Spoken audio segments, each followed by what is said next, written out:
into the house.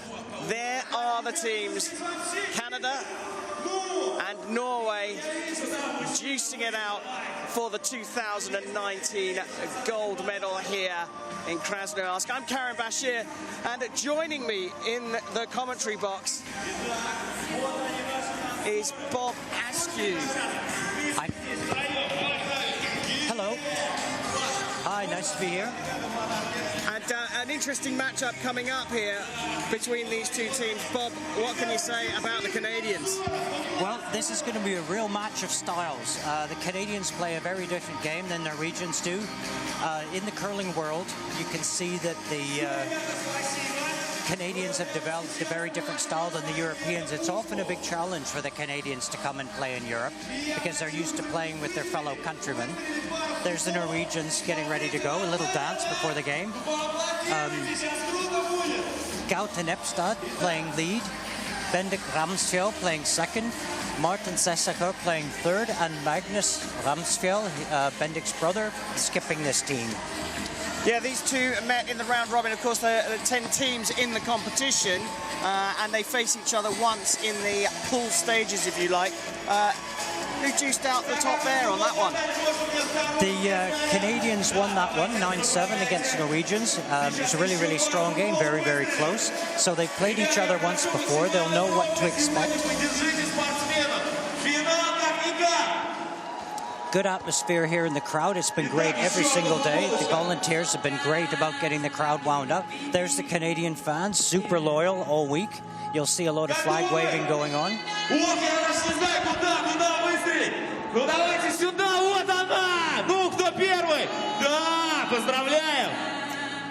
Отлично. Итак, друзья, считанные секунды остаются до начала. Well, as we wait for the teams to be announced out onto the field of play, the bronze medal match in the men's competition going on at the same time simultaneously. And Brad, it was an interesting finish for the Canadians last night. Yep, they had a very exciting one. It was a really good matchup all the way through. The shot play was fantastic. Switzerland had an open shot to win.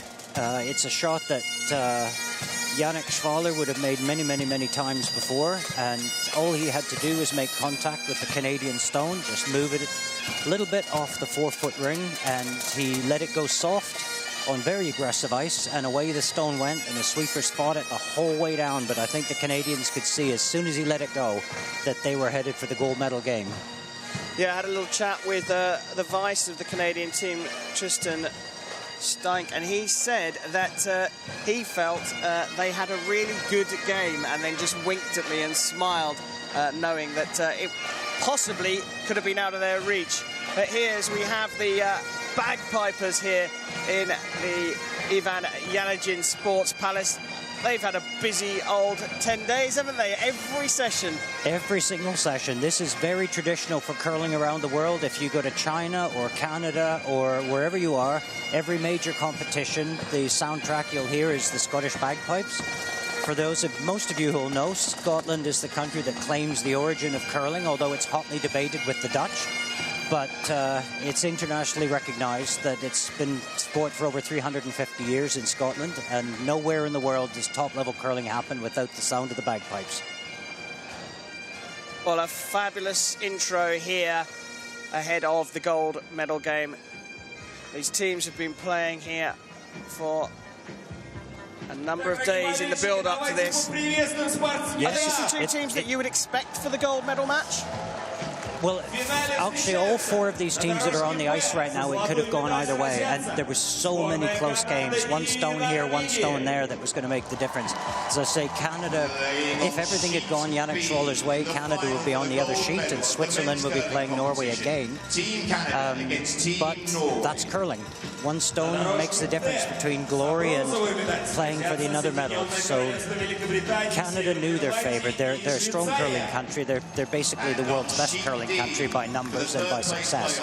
So they would come here absolutely expecting to play, or targeting to play, the gold medal game, and they got there with a little help from Switzerland. You're going to see a very, very different styles of curling. Norwegians are much more relaxed on the ice. Canadians a little bit more, professional's the wrong word, but they play very, very high-level curling with everybody in Canada. There's no way to play a slack game in Canada. So you're going to see complete focus here. You're going to see a very North American style of game, a lot of communication.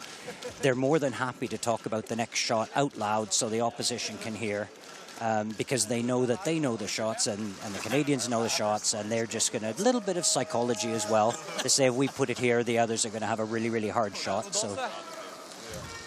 Well, they're just taking their final preparations on the ice here. Now, the Canadians with the higher seed after the round robin got a choice between having the hammer in the first end or the colour of the rock. Slightly different from how we've seen the setup for the start. Actually, now they've changed. This is the first year they've changed. The higher ranking team gets everything. So they both got hammer and stone colour. The second team gets nothing except second practice. I'll have to have a chat with the Iceman. It was Mark Cullen. No, it's only changed this year. This is the first season that's changed. Well, here we go. Beginning of the gold medal match here at the Winter Universiade 2019 in Krasnoyarsk. Norway leading out the line with the vice, Gaute Nepstad.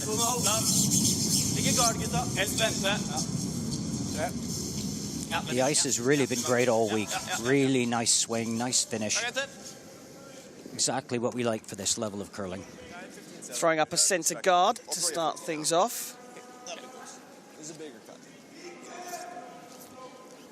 The lead from Canada next, Glenn Venance, 22 years old, from Lloydminster in Canada, representing the University of Alberta in Edmonton. In fact, all four of the Canadians hark from that university. And ironically, that's where I studied and have my degree in fine arts.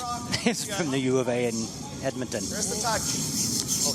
This is a very, very aggressive start. Often when the teams aren't sure of the ice, they'll come into the house and spend the first end hitting just to read the ice, get more comfortable with it and save time on the clock. But they're going straight in to score.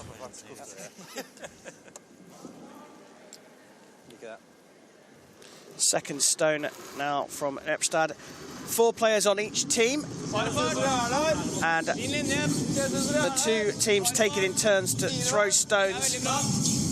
Each player throws 2 stones in each end.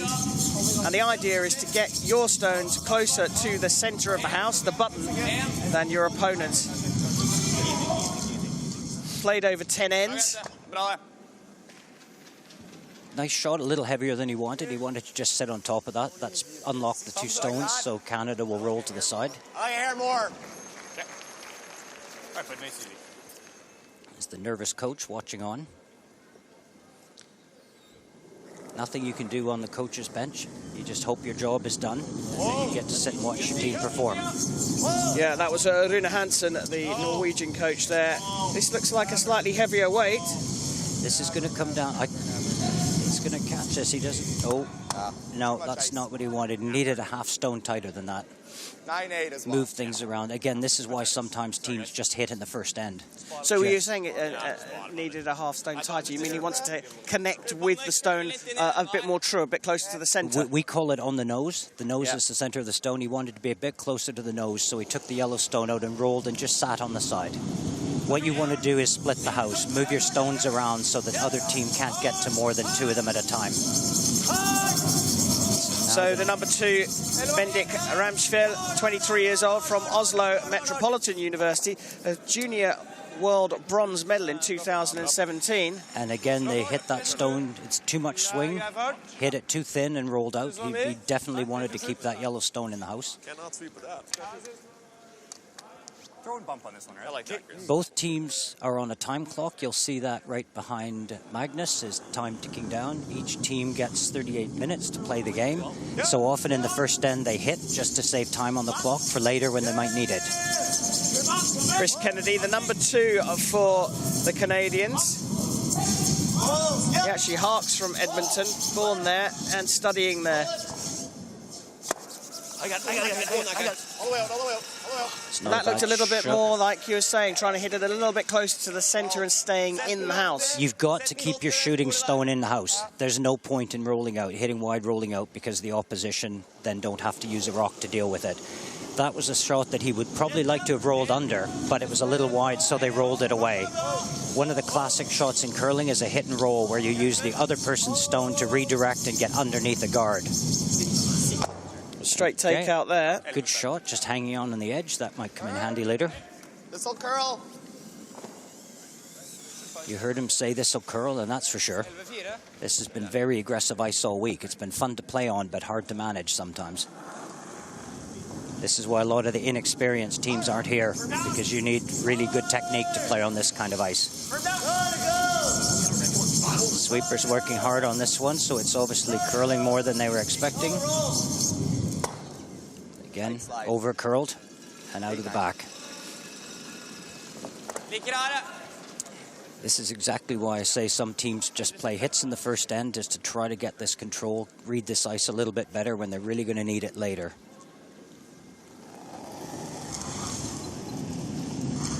Okay, Martin will try to get something set up here. So the third, the 24-year-old from the Norwegian University of Science and Technology in Trondheim.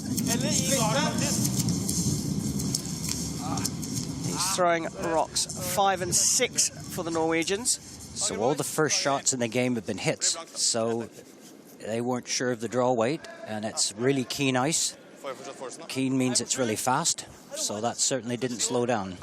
Yeah, rolled out of the back of the house, so removed from play. It's quite a nice temperature in the arena down at ice level. It's around 11 degrees, which means there's a nice thin film of water on the top of the ice, microscopic level thin layer of water, which keeps the stones moving. The stones don't have a solid base, they're concave, so very, very little of the stone actually touches the pebble of the ice, which is why these very heavy granite stones can move so far. Yeah, it's only a thin lip as well of the stone that touches the ice, around about 6 mil ring around just underneath the sort of red handle. And the stones roll on pebbles on top of a flat surface. It's not a completely flat surface. And that one's quite heavy as well. Very deep. They wanted to keep that one above the tee line. It's not. So both teams struggling here with line and weight. This is heading to a blank end. I think this is going to be pretty clean, and they'll move on to the second end and try to build something up. Well, Canada with the hammer, which if you're new to curling means they get the last stone at the end, which is an advantage. And you're expected to score a minimum of 2 points on an end when you have the hammer. If the Norwegians can contain the Canadians to just 1, then Norway, as Brad said, may do what they call blanking at the end, basically getting no score, and they'll maintain the hammer. If you get this far into the end and you're not set up to score, then you'll find the team blank. They want to hold on to that hammer advantage, and the worst thing you can do is be forced to 1 point and lose the hammer advantage. So they'll want to keep this nice and clean, move on to the second end and hope for a better setup. Both big, clean, big bump, big bump. No then, big bump. No then. No.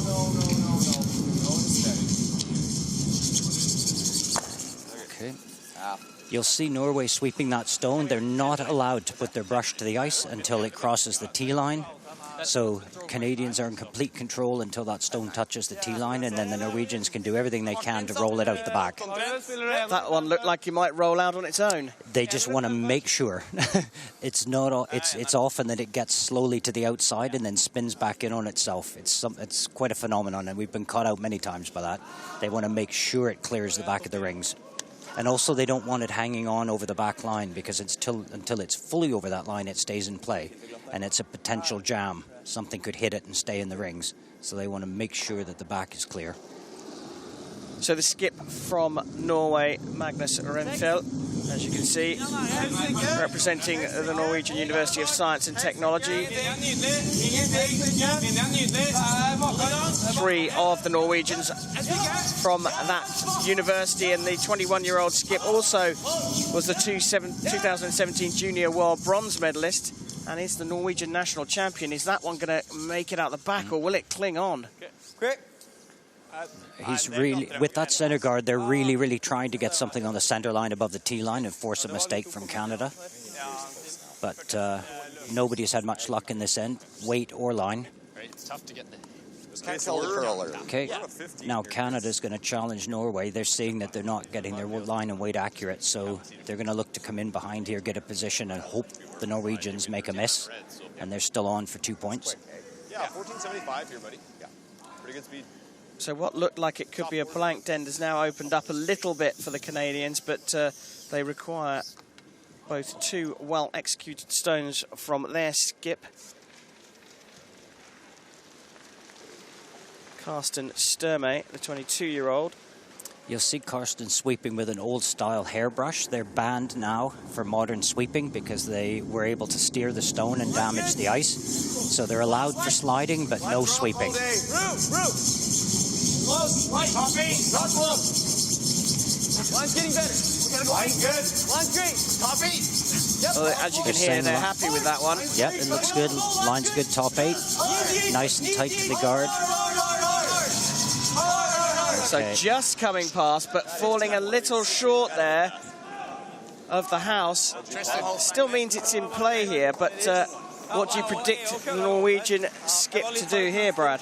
Well, he's now got 2 guards up front, and he's sitting one in the house. This is interesting because there's so many heavy draws that the Canadian sweepers probably would have given their skipper a time, and he probably hit it, but it just didn't get to the rings. So you're getting people coming short of the rings and you're getting back of the rings. Nobody's found that T-line weight, which they should have done in their 9-minute practice before the game. So what do you mean by he would have been given time? All of the sweepers, you see them with their stopwatches. They time at the back, and they will tell once it crosses that red hog line, they will be able to have a really good idea of how fast the stone is moving and where it will stop. But because nobody's hit T-line weight, nobody probably knows what that time is right now. So they're guessing based on the position of the other stones. So nervousness coming out from the players in the first end here. That's the case, because they probably had a pretty good practice. That's a great shot behind a double guard. Now it's all down to Canada. Well, saved it for the last stone, the Norwegians, but it's Canada with the hammer and the last stone advantage in the first end. Norway have set things up for a potential steal here, and I think bare minimum at the moment will be a containment of 1 for Canada. And the Norwegians will be happy after the first end. They'll be very happy. If you can force the opposition to a 1 and take the hammer from them, that's the best result you can have. You heard the Canadian skipper say nobody's been out this far. So again, he's going to be a little shaky on what the time of this stone needs to be. All he needs to do is come around that high top center guard and move this back enough to score. But this is a great force. Line's good. Close. A little late. Line's good. Line's a little tight. Copy. So this one coming in now. What's the weight look like? It looks a little bit thin. He's going to have to go. It's got to swing big. Where's it on that top guard? Sweeping hard. It's sweeping hard. It's short. It's short. We thought we might have had the wing number, but yep. Good call. And first blood for Norway here. Against the hammer, they steal the first end. Norway leading Canada 1-0 after the first end. Well, Norway will be the happier team there. It's interesting because they went right in aggressive and put that center guard up, but I would have thought halfway through here both teams knew or were looking that they weren't getting their line, they weren't getting their weight, so it was looking for a blank. But Norway really took advantage of that Canada really didn't know their weight in line. And there's the first point on the board. Great steal from Norway in the first end. The hammer stays with Canada. We're at the start of the second end in the men's curling gold medal match here at the 29th Winter Universiade in Krasnoyarsk. Vice for Norway, out of the hack. Gaute Nepstad is the lead for the Norwegians. There's a lot of rotation on this stone. That's going to help when it finishes. It'll finish a little straighter, not a big kick at the end, so it's easier to judge where the stone's going to finish. Back behind the T-line, that's not where you want to start. Norway will probably put up corner guards now. Or Canada, sorry, put up Oh no, they're going to take this one out. This is probably what they should have done in the first end, just to get a little bit more confident in line and weight.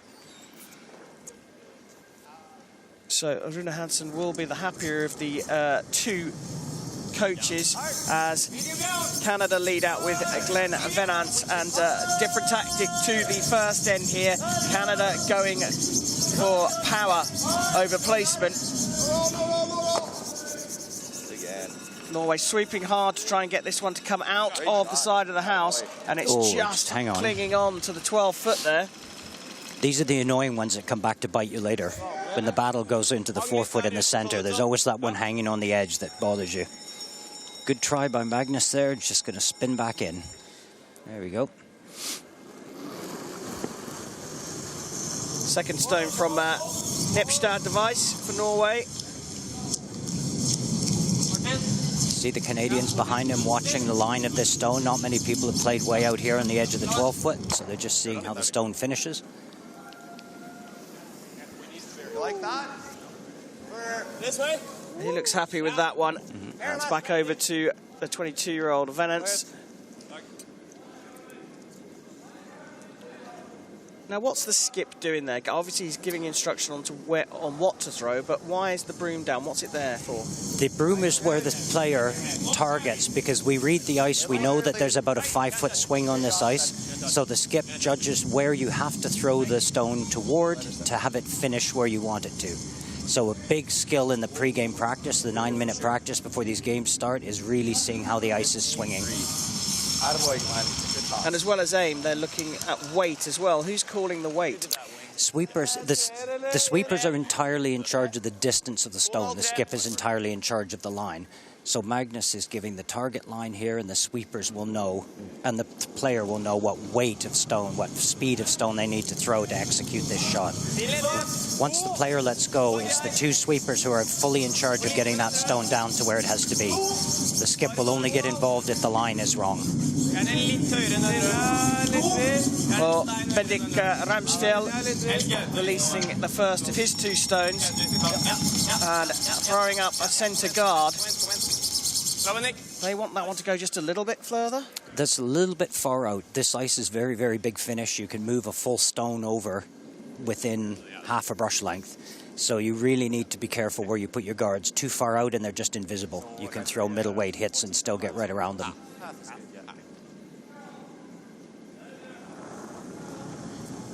So Canada's coming through the gap here to hide behind their corner guard. Build something up in this end, get some momentum. Chris Kennedy. Spoke to him this morning. He was fairly relaxed, fairly comfortable, and he said, we're just going to play this like another match. That was close. Really well judged by the sweepers. You hear them talking all the way down. Really well read. Good position. 14-3. So 14-3 you heard is the speed that the stone traveled between the two hog lines. It gives you a really good indication of how fast the ice is moving. All week it's been around 14, which has been great for us. Yeah, I'm told it's more consistent as the week has gone on as well. There's a big weight thrown here. Looking for a double. A little bit too straight on the stone. Didn't get the angle quite right. This is a really big shot in the modern game, run backs. This used to be a very, very rare sight and only used when you were in a real trouble. And now it's a total part of the game. You just have to get your stone in position, knowing the other team will try to run their guard stone back to get rid of it. It's a specialty of the Swedish men's team. And is this to do with the implementation of the 5-rock free guard zone? Part of it is that, and part of it is the fact that a guard used to be a pretty safe place to hide, but people are so good now at running those stones back. It's something that we do in every single practice session. Practice that run back shot, because it's a great way to get out of trouble. 5-rock rule means that now, until the 6th stone is played, nothing can be removed from the free guard zone. They brought this rule in to bring more stones into play, make the beginning more aggressive, and to bring a few higher scores in, make it more interesting for the players and for the audience. In the old days, when there was no free guard zone rule where you could remove anything, the first 5 ends were usually blanked, so people never tuned in on TV till an hour into the game just to see what was happening. But it's really changed the game now, very aggressive right from the beginning. And if you're new to curling, a guard is anything that sits between that red line the rock's just gone over and the house itself. Anything around the centre line is called a centre guard, and on the outside, called an outer guard. And they're there as tactical rocks to set things up for later on, a bit like chess on ice. It certainly is chess on ice. We were laughing because during our pre-event warm-up, there's a big human-sized chess set in one of the athlete lounges. So we had the curling players playing chess on chess, then coming here and playing chess on ice. Chris, you're a 14.5. Yeah, I know, but that was rated T. Okay. Yes, we are. You hear a lot of technical talk from the sweepers giving advice to the player just as they're about to throw. Tristan Steinke there, the third and vice for Canada. You can see how much slower this stone is curling. That means it's going to finish bigger at the end. It's going to dig into the ice and finish. The more rotation you put, the straighter the stone finishes. Well, the line looked good, but the weight perhaps a little heavier than he wanted. Canadians are really struggling with this. This should really be something they're on top of right from the pre-game practice. And they're really struggling to get a stone in position here.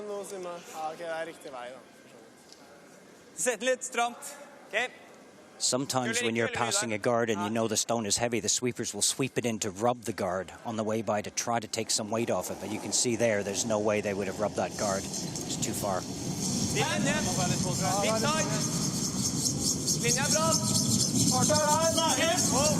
So Saker there coming down the ice, throwing his second stone. Now, Brad, you talk about the sweepers affecting the stone. That's through the guards. That's a good shot. That looks like it's going to get right onto the button. Yeah, Norway have really got their weight down. They've certainly got the advantage now. We hand over to the fourths, both skips finishing things off for the teams. What are the sweepers actually doing? What is their job? You talk about line, but they can affect the distance as well. That's probably the most asked question in curling. When somebody says, oh, I've watched curling, I've got a question for you. You know the next question. Besides, do you have your own rocks, which is no. The next question is, why are they sweeping? The sweeping heats the ice, creates a deeper film of water than is there naturally. So you can sweep like both sweepers are for distance, which means the stone, there's less friction, so the stone will move that little bit further. Also, if the stone is curling too much, you can sweep on one side and try to keep the stone a bit straighter. I mentioned that hairbrush earlier. The reason it was banned is because the players learned to put so much pressure on the hairbrush it scratched the ice and changed the path of the stone. So the players were not having to be as accurate because the sweepers could steer their stone, but that's been removed. And we now all use that yellow fabric you can see on the bottom of the brush there. That's regulation World Curling Federation fabric that all brushes must now use. And they're checked by the umpires.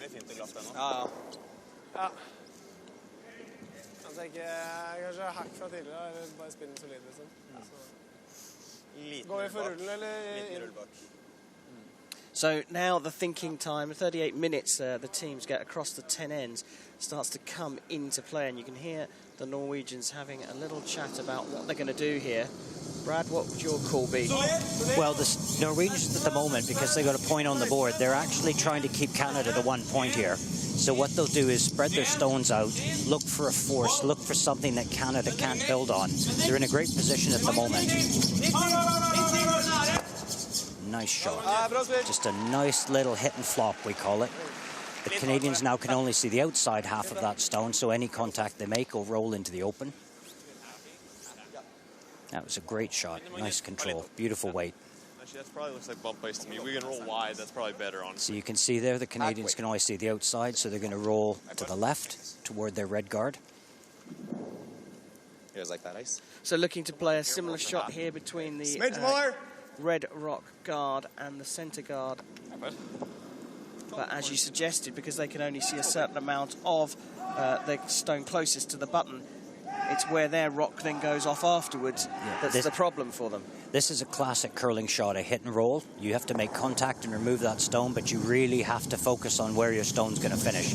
If it rolls too far and is out in the open, Norway will take it out and be sitting 3 points, and Canada will then have to draw for their one. Well, they're fighting hard on this one. Yeah, it looks like it might go close to the centre guard here. It does just tap it. Caught. The Canadians are really struggling with this line and weight. I don't know, boys. Mini advantage for Norway again here. The first curling at the Universiade happened back in Tarviso at the Winter Games of 2003. This is the 9th edition of curling at the Winter Universiade. And no real surprise to see Canada fighting for the gold medal, but it's Norway in pole position at the moment. Norway's in a great position now. They're going to put up a guard here, and what we say, ask Canada the question, means let's see how good you are, get out of this mess. I have to say, this is the same game that Canada brought to the Czech Republic when we played them in the round robin. We finished off them 9-4 or 10-4. I can't remember what the final score was, but it was a really solid game. They just didn't find their line and weight, and we were all over them.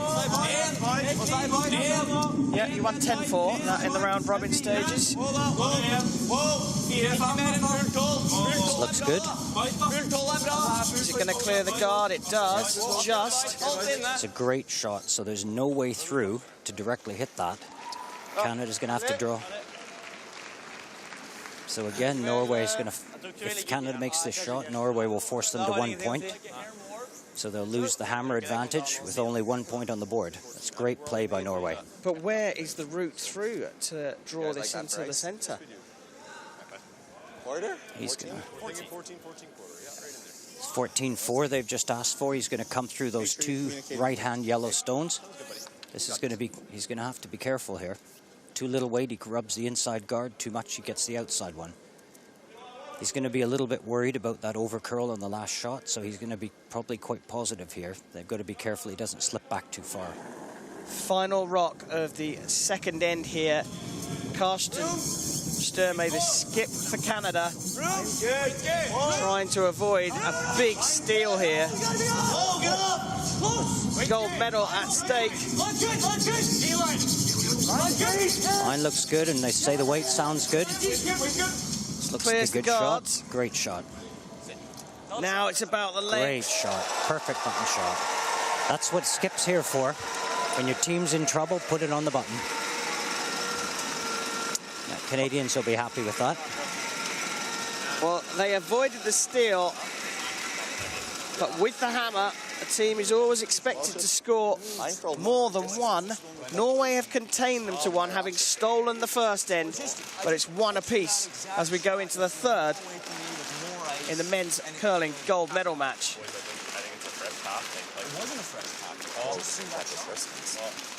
We can ditch him. Why didn't it show up on mine? Which ones do you want? Do you want Tristan's, shuffle Tristan's to you, Tristan that mine, and I'll take yours? Yeah, I think so. Okay, and that one's a bit of a cutter? Okay. So we are in A+. That final rock there in the second end, near perfection. That will give the Canadians, Chris, which ones do you have? The 1-5? some confidence going into the third. But you have to say, at the moment, Norway are playing better. But Brad, often it's the case in sport when you're not quite playing up to your absolute best and you're still staying in there, that you can find a way to dig through. This is 10 ends is a very long game. It's the longest version of the game we play. And now there's 8 ends left, which is what a normal curling game would be. So there's a long way to go. I mean, if Canada had missed that shot and Norway had been up 4-0, this would have been a painful game for Canada. They'd have to fight hard. But as it is 1-1, it's back to level. An 8-end game to come, so it's all to play for. And Canada are going to get better and better. They're too experienced not to. So Glenn Venant leading the line for Canada. Norway with the hammer in the third end, and a very short centre guard there from the Canadians. Norway are playing well, and they're going to be confident now. They're really going to go for a multi-point end here. They know they've got their line. They know they've got their weight. Bare fart. Linja er perfekt. Linja er litt bra. Because Canada only scored one, their goal for this end will be to steal one and get a 2-point lead. So that's why they put that center guard up. So this is going to be a real touch shot battle around the 4-foot to see who scores for this end. Veldig bra satt.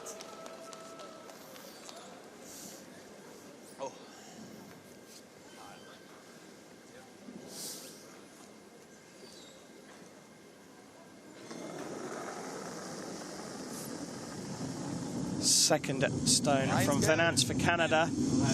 Close. Are you heavy, guys? You heavy? Close. Yes. Coming down big, so instead of sitting on top of that Norwegian stone, they're probably going to want to tuck underneath of it. Top 4. Oh. Curl. That's a really good shot out of it. Yeah, I thought they were calling it back 4, so that was finished up a little shorter than they thought it was going to, but at least they've got a bit of separation in the stones. Great toss one. Anybody got a thought?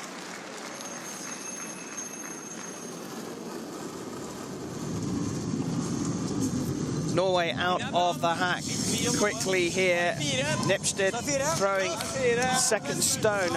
Knew what he wanted to do immediately. The sweeper's doing a minimal amount of work at the moment. They're trying to steer that stone to the inside of the red to move it off the center line. Okay, good shot. Now any contact on that yellow stone moves this red stone out to the side. Exactly the angle they wanted. That's a classic mixed double shot. I like less. You like a little less? Come to the inside of the target stone. So the Norwegian lead playing well in the setup here for the third end.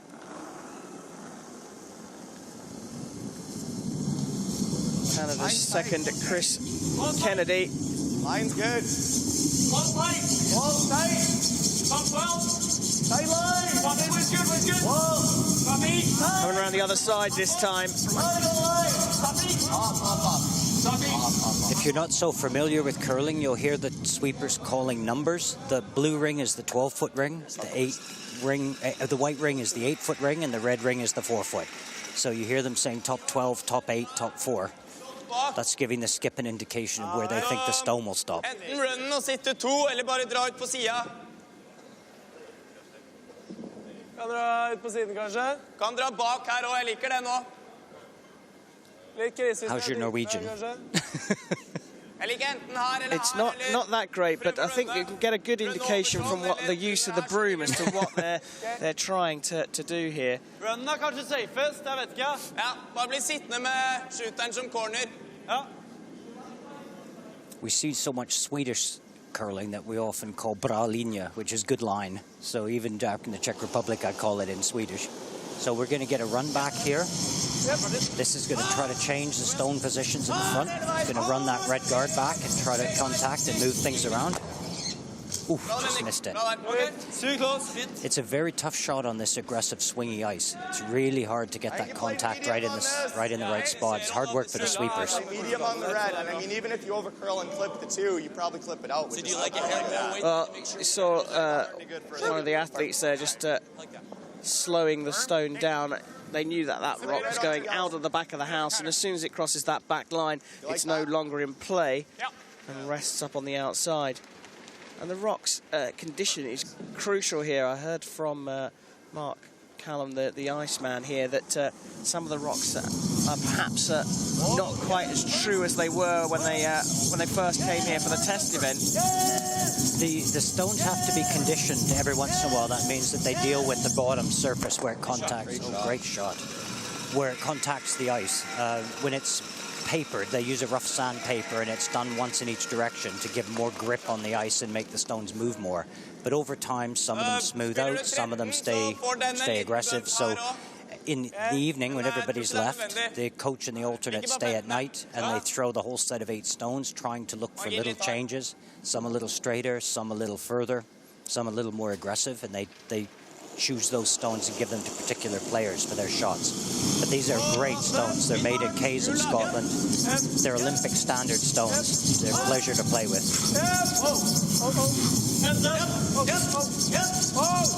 Well, at the halfway stage of the third end of the men's gold medal match, it's Norway who are giving Canada something to think about. Canadians, perhaps the favourites for the gold medal here, are being pegged back by the Norwegians. How do you like that? Norwegians have played some great games this week. They're a really relaxed team, a very nice team to play against, really friendly, really sporting. And they just keep coming and coming and coming, never give up. You see that stone on the left-hand side? It didn't quite touch the foam, so it stays in play, which means it's always a danger. If a stone comes and bumps it, it can still hang on to the edge of the rocks, edge of the rings.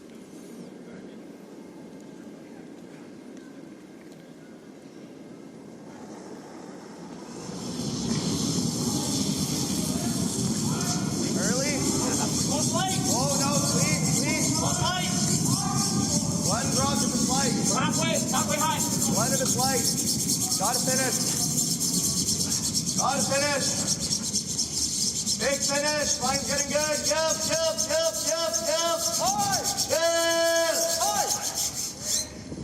You heard the call from the skip there, wanting that rock to roll a little bit further and a little bit more true to the centre.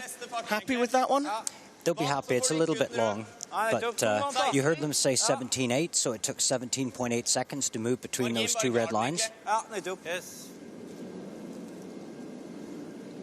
Okay, so Norway can see the edge of that stone with a nice little medium weight here. They can tap that back and move the Canadian red one out of scoring position.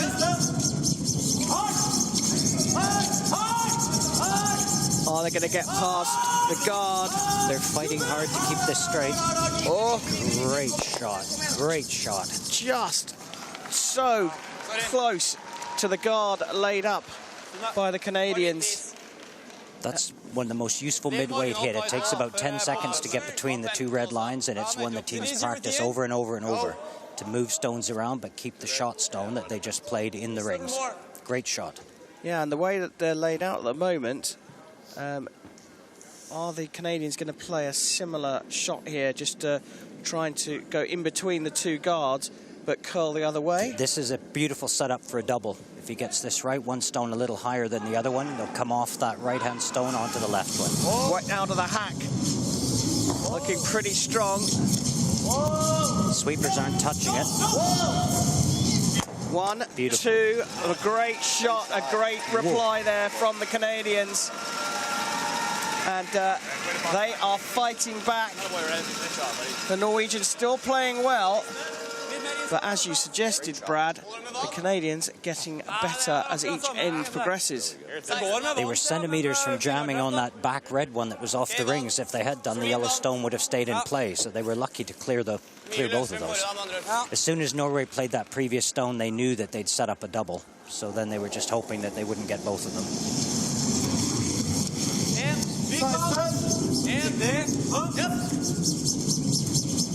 So Martin Sissaka with his last stone of the third end, playing a similar shot to the one he'd played before, just tapping out the red stone, keeping theirs clung onto the right-hand side.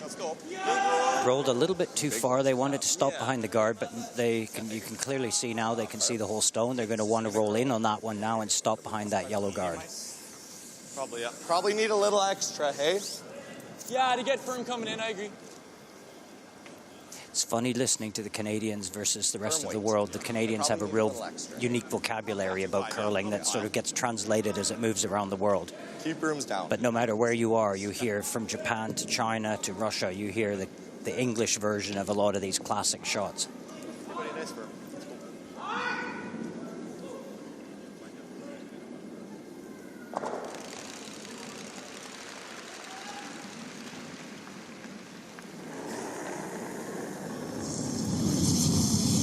So Sturmey out of the hack, must release the rock before the first hog line. Sweepers aren't touching it. Sweepers aren't touching it. Looks a little bit straight. Yep. So So wanted to catch that one and then roll closer to the centre? Just needed to catch it a bit on the inside. It didn't. I don't think it swung as much. He might have thrown a little heavier than they planned on. Needed to finish a little bit more and catch the inside of the middle of that stone. So we're going to expect the same shot now from Norway. It's a nice distance for this shot. Not too far to roll, so it's easy for them to control. And they would have had the experience of seeing what the Canadian had done. They've just seen where the Canadians iced it and what weight they threw. So this one's probably going to be a little bit softer. Oh, he's taking a little bit more ice, so it's definitely going to be softer. Looks like he's going wider with the guide for where he should aim. They're going to bring the weight down a little to try to make sure they save the shooter if it's tight. Magnus Ramsfjell, the skip, youngest member of the team.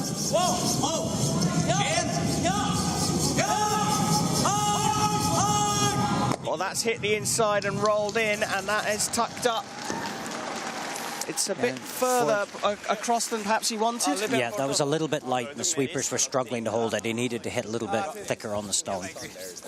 You can just see there it hit just too thin. Hard one to judge.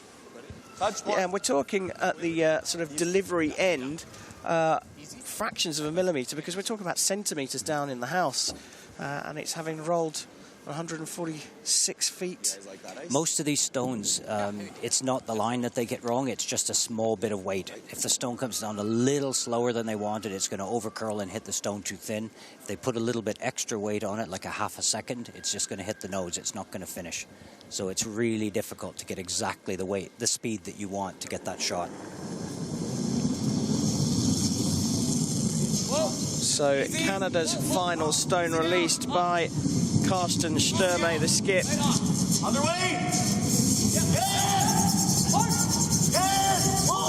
Through the two guards. And hit that a little bit too wide. That looks like it's very close to rolling out, but it clings onto the 12-foot ring. So Norway will just peel this out and roll out with their shooter. They don't want to score one in this end. Canada have given them a nice open target. So looking to blank the end. Can't score more than one, Norway, and they say that's not enough. So they'll try and knock this one out of the house, and with their shooter run that out of the house as well. No score means Norway retain the hammer, with the scores all tied up at 1 apiece. This looks like an easy shot, but I know from experience it's all too easy to throw it a little bit tight and nose the stone and stay in for 1 point, which is exactly what you don't want. Past the guards and executed well there. Norway do blank the third end, no points. They retain the hammer with the score at 1 apiece. And a really intriguing match here unfolding for the gold medal in Krasnoyarsk. It's a very different arena here without a Russian team playing, because I can tell you the atmosphere when there is a Russian team on the ice is unbelievable. The cheering and chanting and songs. It's up to the Canadians to wave the flags and keep the crowd going today. Well, here we are at the end of the first three, and Norway keeping Canada at bay. FISU and the local curling organisation, plus the Russians, have done a great job of promoting the sport here. An education forum set up by FISU in the summer of 2018 has seen curling promoted around the state as we begin the fourth end of the men's gold medal match. Really curling, really curling. Still heavy. Fight for it. In a 10-end game, this is all about patience. We're going to throw 80 stones during this game, each team, and somewhere along the line, the big mistake is going to come. You just have to be really patient. Your big chance to put points on the board, and it could come anywhere in the game. It's the hardest skill to learn, is just to be patient. Du vil ha corner? Ja, ok. Tenkte han kunne få smake sin egen medisin, men... Ok, 2. Ja.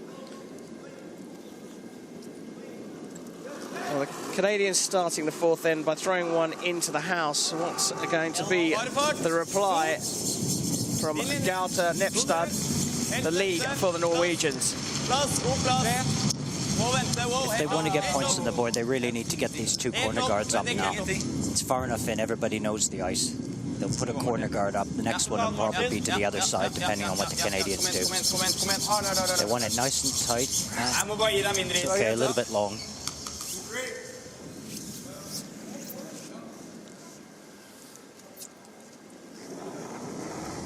Canada are going to guard the center line and hope that maybe they can walk away with a steal of a one in here and open up at least a 1-point lead.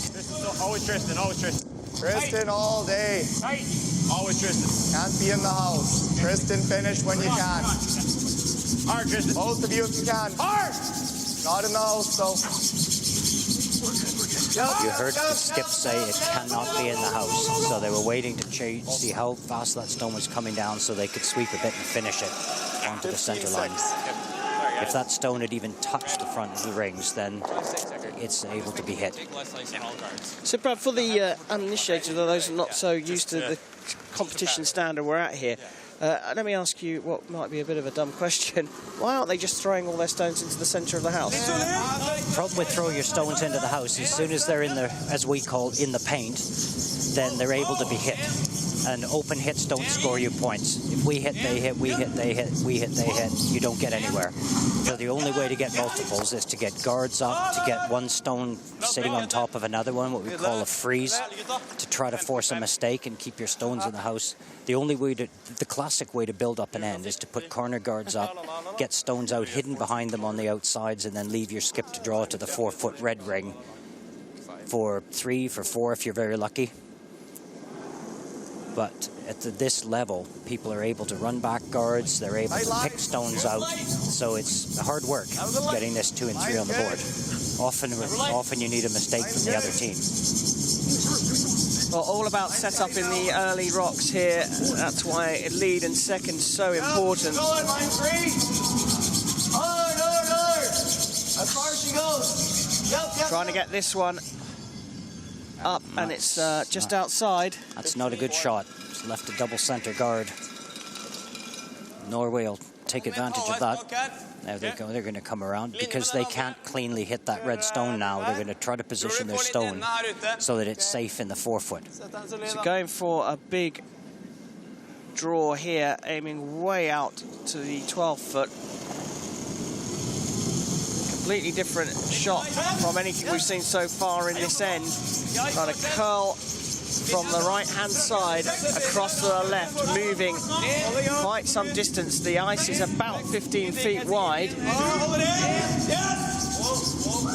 You see the stone really dig in and change direction as soon as it comes over the hog line. Nice big finish. This looks like a great shot. Great shot.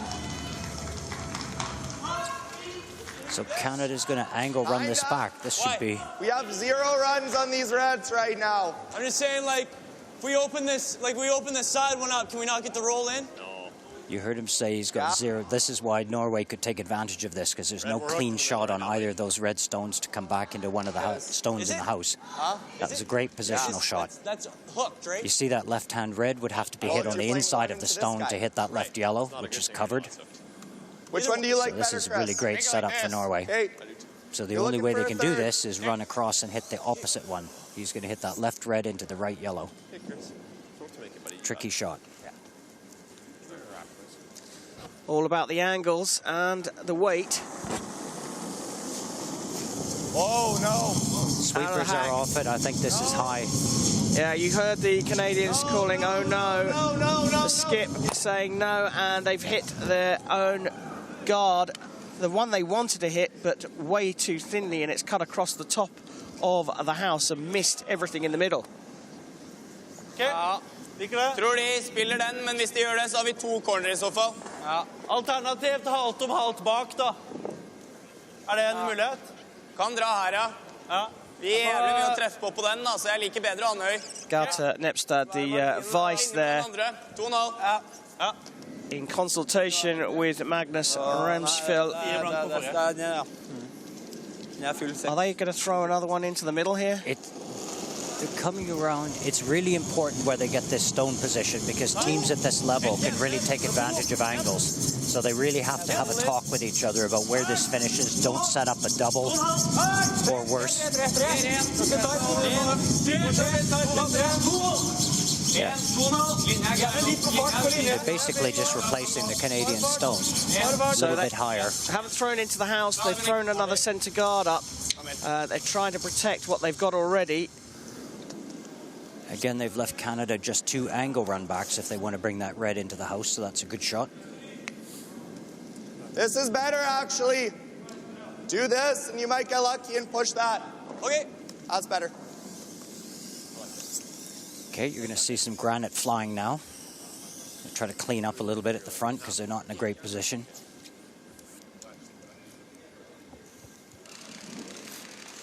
So the Canadians, under pressure, a look to start employing the power shots. It's a look of concentration there. Oh. No. Yeah. Stay off it until they get to the hog line. Okay. He was actually looking to peel that guard and possibly push the red one into the house as it passed over it. Yeah, but there's he's pretty good set. hit that a little bit of a straight angle, which means there's still 3 guards left in the center, which is great for Norway. Going to come around the other side now, probably.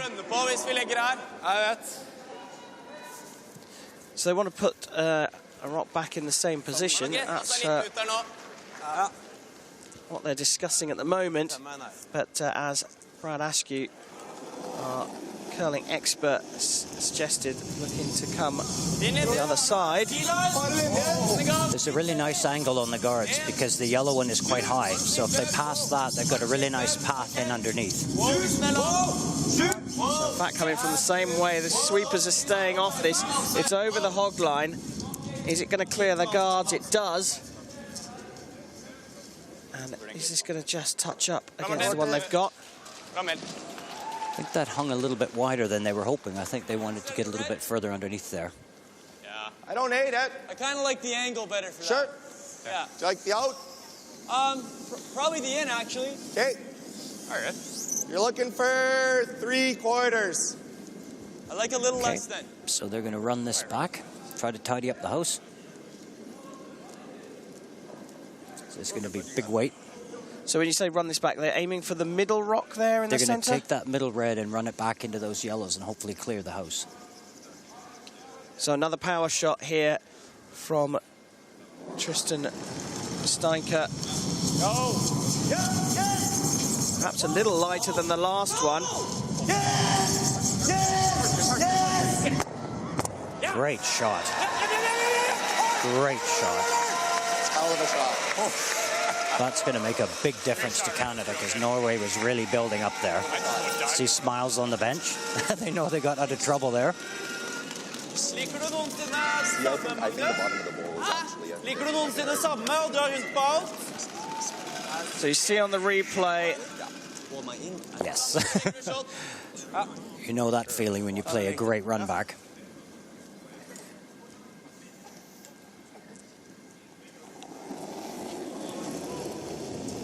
Okay, so Norway start again, come around the guards and try to get something set up here.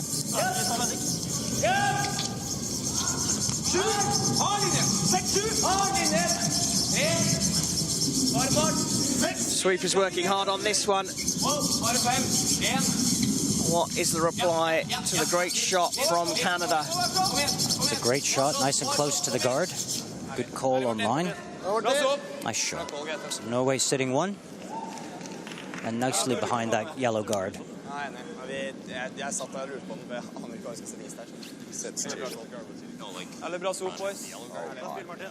The gaps between those front guards we call ports. So there's lots of ports there to work with. You can come in both directions. That or it's this. My gut said the hack waiter, and if you chip the guard, what's he do? Ooh, that's like dead buried. Okay. If you're playing the draw, Dead buried means the player in the hack can't see any of that stone. It's completely hidden by the guard. If we do this, In theory, we say if you can't see it, you can't hit it, but this guard's long enough and this ice is swingy enough that that's not actually true on this kind of competitive ice. Moves a lot when it crosses the center line. Okay. It's either entrance softy. The entrance softy was my first guy. Softy. I still saw a little less. Yeah. Less with the soft. I don't think so. Okay. Well, just So they're looking to throw in between the guards, by the looks of things. Yeah, they need to move that yellow out from behind. It's pretty safe where it is, and it's shot stone, so they need to move that. So they're going to come down about we call it hack weight. You see those two black rubber inserts in the ice that the players throw from? That's going to be the weight they're going to throw down, so it just finishes nicely and moves that stone out from behind the guard.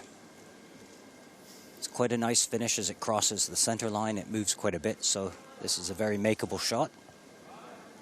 Famous last words. Commentator's curse. Yeah, exactly. We called it coach's curse, but same result. Whoa! Contact! Whoa! We're light! We're light! Whoa! I hear we're light. That's not a good sign. Whoa! There's three! You hear them shouting for the sweepers to get to work on that to increase the distance in between the two guards. The sweepers have done their job there. Yeah, great shot. Great shot. That's superb communication on line and on weight. Det blir jo fort, drar han bare bak den nye da. Men vi har ikke så mye annet, har vi. Bra tappe den litt, liksom. Får ikke så jævla mye ut av det. Nei. Not many skips who finish a game that aren't a little bit hoarse from all that passion and shouting. That was lovely. Really nice and close to the guard. Good sweeping, good line call. You see that striking band, that rough band in the middle? It looks like it's a bit white and powdery. These stones are what we call very lively. They're really high quality. They really move. Just a small contact, you get a lot of movement on the ice. Club stones are not like this. You hit that and it wouldn't have moved very far, but that was a really nice shot. And you can rely on these stones to have a lot of life in them. So just make contact and it's easy to move a stone. Prøve på da, bare rønne noen stikken her. Ja, det var det jeg tenkte. Så har vi liksom litt margin her også. Vice and skip for Norway in consultation now. Trying to find a way through. But the two Red Rocks guarded well by the two Red Rocks outside of the house. Ja, det det. Yeah, Norway have got the last stone advantage here, but they've got nothing to work with. At the moment, they're setting third shot. Canada's lying 2. Med 11 tror jeg skal nære kantstein. Det går ganske rett der. 11. Bare 11. And a good look at the angles here. Rønne den inn, så åpner vi hele outhand-siden på det siste. Enig. Hvis vi prøver å rønne rød, og så bare ruller vi senter og bommer, så har vi liksom ingenting på siste. Nei, jeg liker den callen. 11. Ja.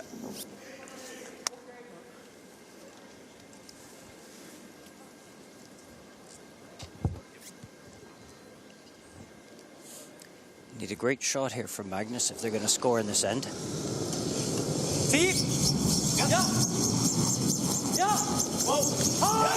Gold medal match in the men's curling. Norway started the stronger, but Canada fighting back, and they've tried to run that one through the house and take out the two Canadian Rocks, but missed completely.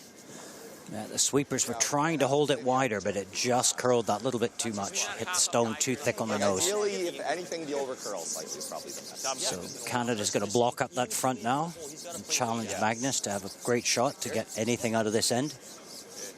Chris, I'm thinking a quarter. You see the difference? Canada made that angle run back and changed the whole end, and Norway missed the angle run back. Yeah, tight. And now they're in trouble. You guys like that ice? So an important last stone for the Canadians. Karsten Sturmay to release it, the skip. No. Dead buried. Okay. And as you can see, those two Red Rocks in the house defended well by the two guards.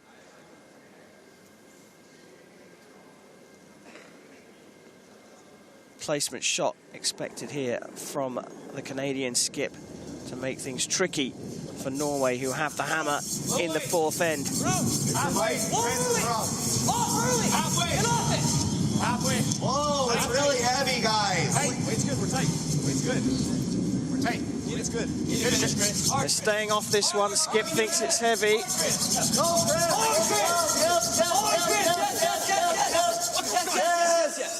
spot, guys. Good spot. Okay. Worked out okay.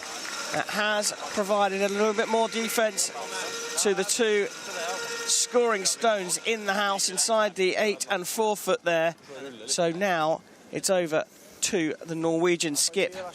Yeah, Magnus is just going to throw a nice, cautious weight shot, come through that center port, move that red stone back. Score 1.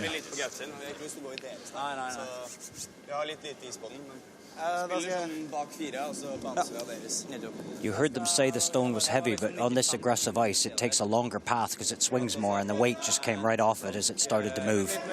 So they got a good result out of that. They'd like it to be a little bit closer to the center line because they have left Magnus a shot through here, but it's still a tough one.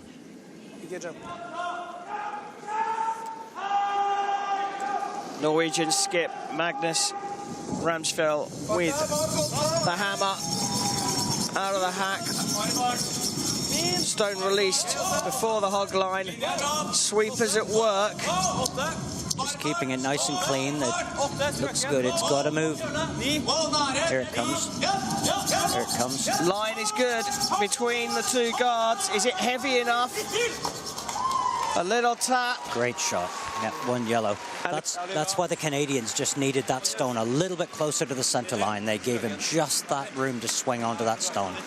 Canadians there conceding that immediately. It's often down, or always pretty much down to the athletes on the ice to make a decision, and Canada conceded the one immediately to Norway. This one's been about containment, this match so far. Norway had played the better through the first two ends. In fact, they stole the first one, but Canada have limited them to just 1 point in the fourth with the hammer. Norway leading 2-1 as we go into the fifth. That was a great shot. Nice control. Nice communication, sweeping and line.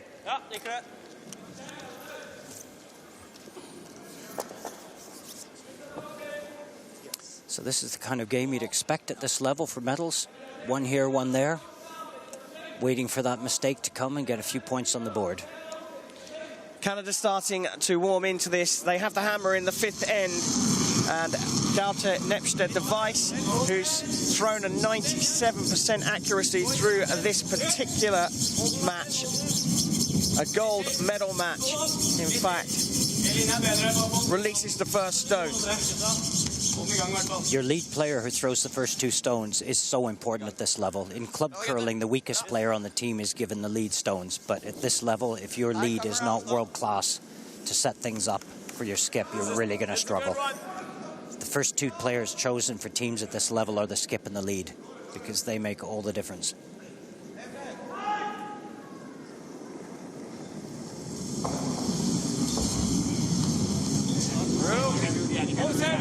Hold on. Top 14. Hands the room. Top 14. Finance the lead for the Canadians. Just topping. Oh.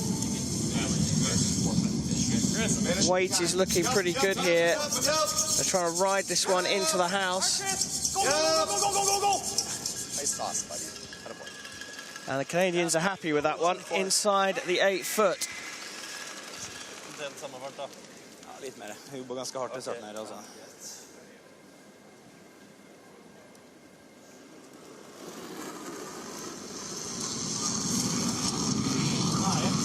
So if things go according to as they have done before, Nepstad wants this one to roll just up to the rock thrown by the, the Canadians. This will be a battle of angles for the first couple of stones. They're setting something up for a future shot, so they want to make sure that the correct angle, that any contact on the stone removes the opposition stone. They want this to roll in between the two and into the house. A little bit short. They wanted that to sit on top of that, so any tiny contact on that yellow would remove the red. It just came up a little bit short. Rune Hansen there looking on, the Norwegian coach. Poker-faced. That's part of the skill we have to learn. No matter what happens, just stare straight ahead. Sit on your hands and stare straight ahead. Full 8.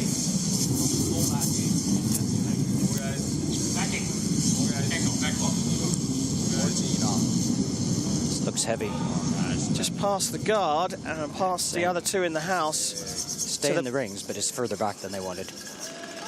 Yeah, especially with the help of the Norwegian skip. Just faster that wing and Sweeping to encourage the Canadian stone further back into the house. You heard him mention that it's faster out to the wing. That's what we call the two sides of the ice. You're going to throw out to the wings.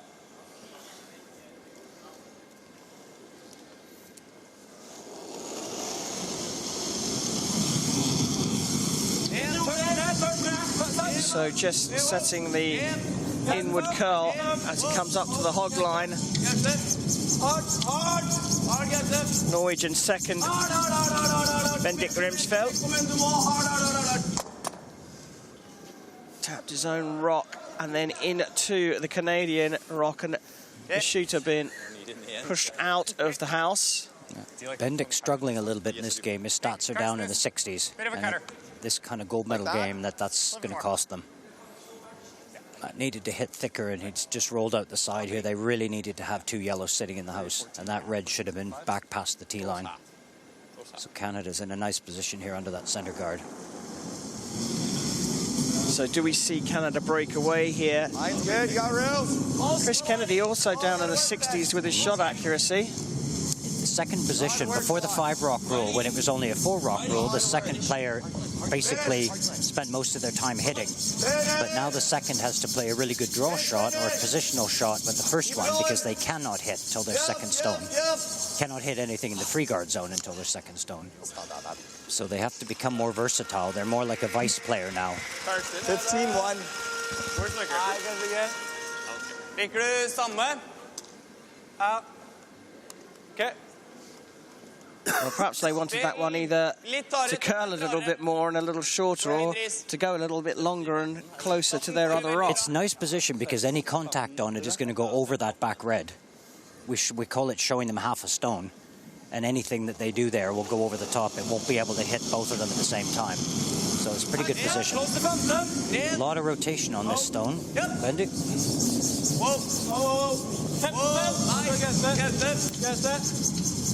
Just starting to curl into the centre now. It's going to go past the guard. Takes out one. That's what I mean. It went over the top of the red. He could never get both of them, but it's good he's kept his second one in the house this time. That's what should have happened with the first one. Canada's going to replace that, maybe even sit on that yellow stone, depending on how it finishes. Scott, do you like that or less? Touch less. I like that. There we go. Toppy. Yeah, I'll throw you something. That was a great previous shot from Canada because they knew the position meant they couldn't get to the one in the 4-foot. So Canada's third. Out of the hack. This is the scariest thing you can hear from a skip is same again. It's a real challenge to put the same rock, put a rock back in exactly the same place twice. Line 3. Line 3. Line looks good. Sweeper's working to just finish it into the right position in the rings. Oh, that's a great shot. Nice shot. Nice shot. 15-1. Yeah, and Steinke there, the third, calling that as Kennedy puts out two good shots here. Litt innsida, ser jeg. Okay. Jeg skal på litt på innsida. Skal litt utside. Okay, now you're going to see a classic run back. Let's see what happens here. They can get both of these Canadian stones if they get this right.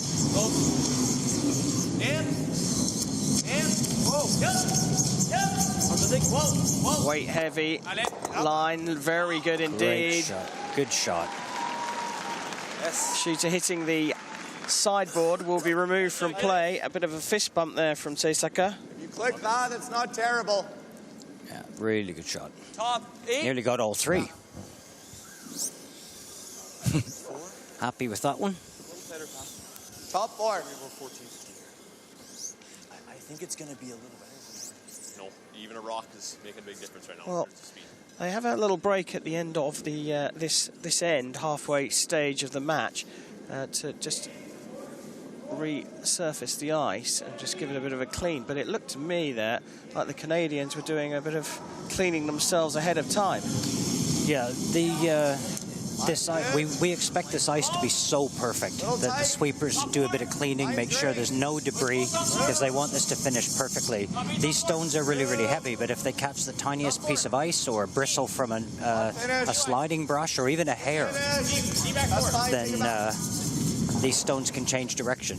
We have a rule in the Scottish program: you get a haircut 2 days before an event. That's a great one. So you've had time to wash out all the little bristles, because even that can make a difference. 14-2. A little bit of fabric from the inside of a hoodie on the ice can change the direction of a stone, so it's really important. The players, as they enter the field of play, step on sticky plastic to take anything off the bottom of their shoes that might be there.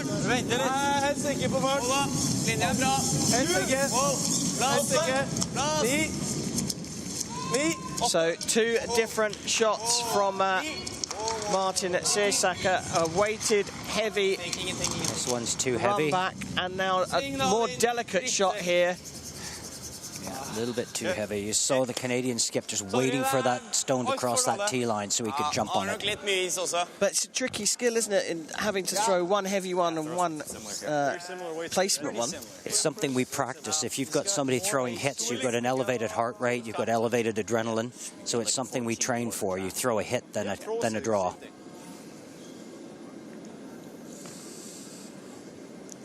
Oh, somebody enjoying their computer game in the background there.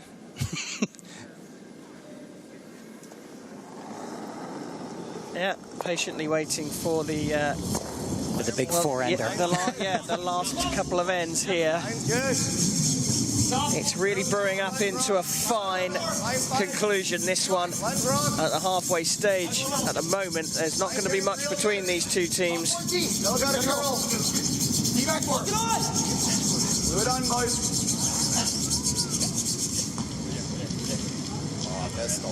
Okay, that's a great shot. You see it sat between those 2 rocks, so Norway can only sit on top of it. They can't remove that stone without removing the backing. So we'd say that stone is frozen.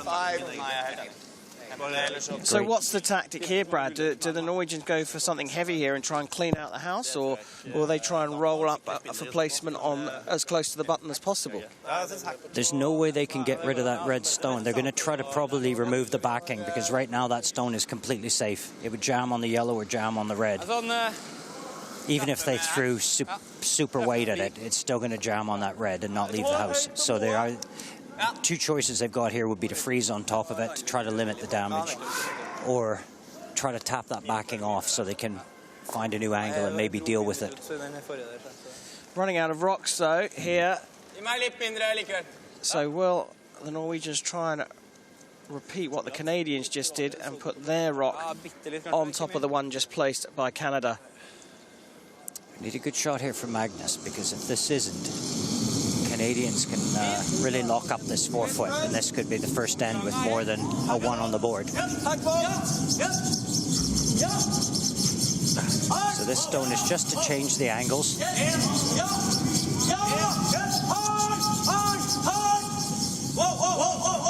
Well, they come off it. So if Magnus got another shot right now, he'd nail that front yellow and both the reds would go flying, but I don't think that's in Canada's game plan, so they're going to deal with that. But it was a nice shot to take the backing off, because now both of those reds could go. Well, you might be able to keep them both, but if you could keep this as 3rd shot. Yeah, you need to get this guy clear, right? Yeah. So I think probably just through. So Canada now, we're going to move the angles around and try to give themselves a chance for a multiple score on the board this end. They have 2 stones left to throw, and it's the skip, Karsten Sturmey, the 22-year-old from the University of Alberta in Edmonton, who is throwing those rocks. So they're just going to try to spread those 2 back rocks out. Yellow won't really go anywhere. You heard him say hack on the beak, so he's just going to throw hack weight, which is a calm weight, onto the nose of that stone just to remove the backing, just spread it around a little bit, so if they get a chance, they can remove it for a multiple point end.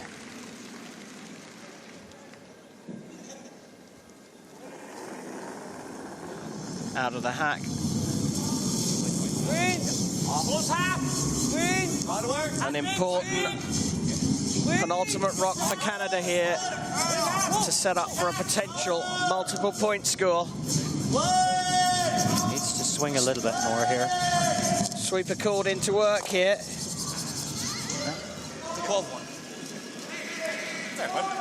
Okay, they would have wanted to hit that one a little bit closer to the nose. Right now, Norway can hit the inside of that stone and move it aside. That really, they wanted that sitting on the button. Hvis vi chapper, så har han en chapper to. Altså, fokus på å gjøre den tripperen, egentlig. Ok? Ja. Viser oss huset, da. Ja, jeg synes det. Altså, blir vi kvitt de tre, så problemene våre løst. Liker det. So Magnus is going to play a big weight shot here. Take this one and hopefully one or two at the back. Når jeg chapper med pil, så har vi trippelen her. Skytter vi tre, vel? Ja. En liten innside med rulle, eller? Ja, det frekt. Last Norwegian stone at the end. Let's see what they can do with this. Det skal gå ganske rett. Ja. Jeg er greit på mine. Jeg skal sette den godt.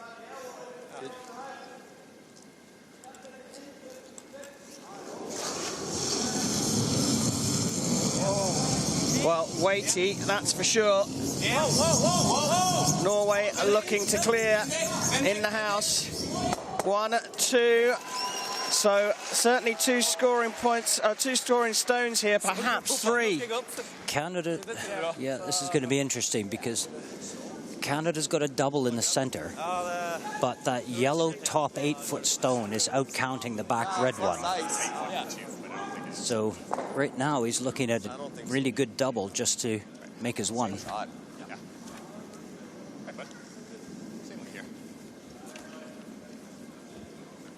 So Canada here with their skip Carsten Sturmey with the hammer, the last rock of the 5th end here. Norway leading 2-1.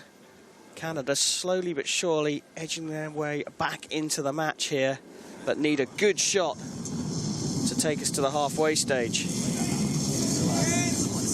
Okay, here it comes to playing a bit lighter weight here.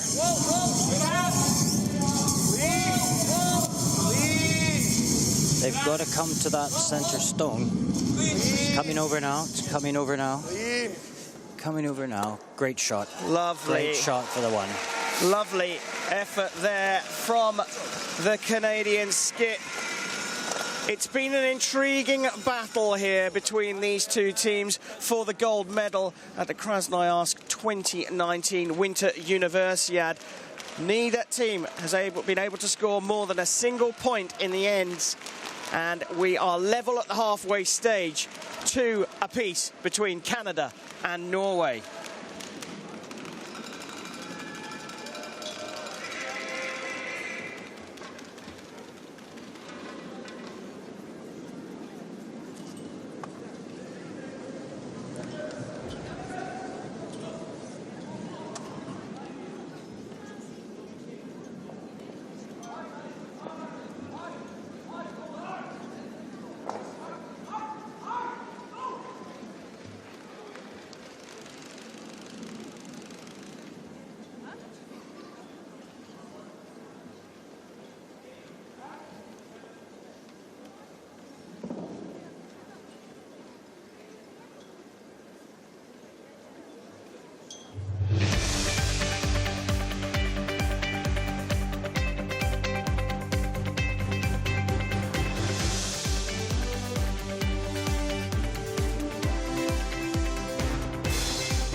So we got a couple of choices, right? We can hand it out make it tough on ourselves, or we can just free ourselves up and go and play.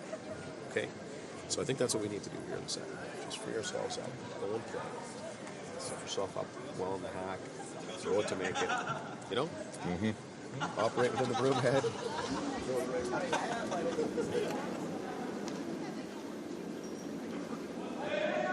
Ole Gunnar Solskjær. Ole Gunnar. Bare til deg og Gaute. Det er helt fantastisk. Kan si skipping i verden. Nei, coaching i verdensklasse. Vi har, som jeg sa til gutta, vi har stjert. Vi har forsa det. Vi har snudd hammeren i partallsomgangen. Ja. Vi har gjort alt det der, den lille fordelen de hadde før matchen, har vi snudd. Det er vi som presterer og presser dem i hver omgang her, føler jeg. De har en skip som er bra. Så han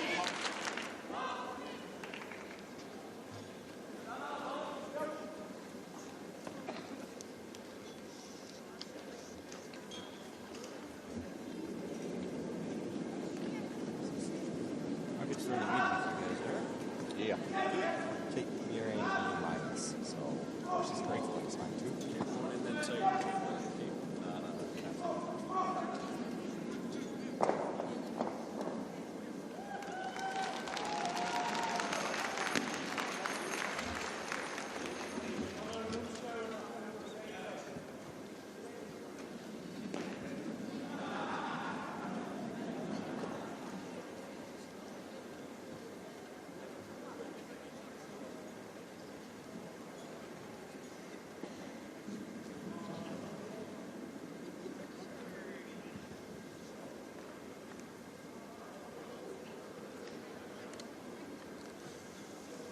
Well, welcome back to the Ivan Yarygin Sports Palace here in Krasnoyarsk, Siberia, and the 29th Winter Universiade gold medal match in the men's curling between Canada and Norway. It's been a thriller so far. A tactical battle. And you've got to say, Norway have kept themselves very much in this against the favourites, Canada. Yeah, a little more. It's a big cutter. Yeah. Norway with the hammer in the sixth end. So Canada will throw first.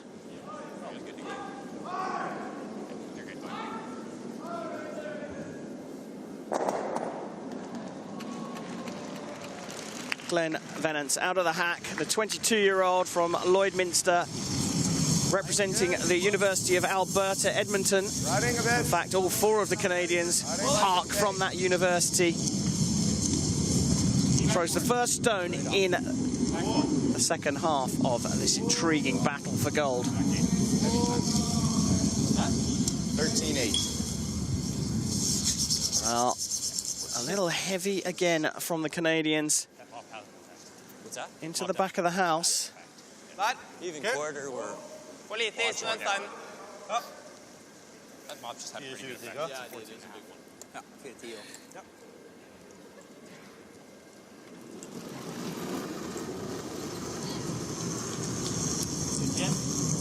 The lead, Gaute Nepstad is the vice for the Norwegians, the 24-year-old.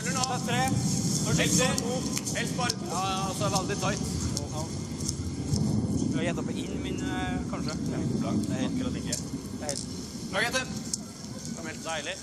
So throwing a guard out there, setting the scene for this sixth end.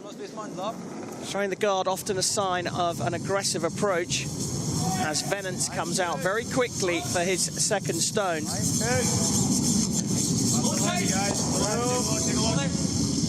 a look. Line's great. Does not need finish. Not in. All there. Hey, can't go. We don't really want to go. Stay off them. Just faster. That's a great rock. Attaboy. So a heavy one from the Canadians for their first rock, and then a guard thrown out for the second one. Brad, what are your thoughts at these very early stages? When you have the 5-minute break, you're off the ice for a little while. and the ice can often change. Just that small bit of temperature, a bit of humidity from the breath of the audience. You have to be really careful when you come back after the fifth end that you read the ice really well. It's not unusual to make a mistake with your first stone because you're not quite sure how the ice has changed. A little faster, a little slower.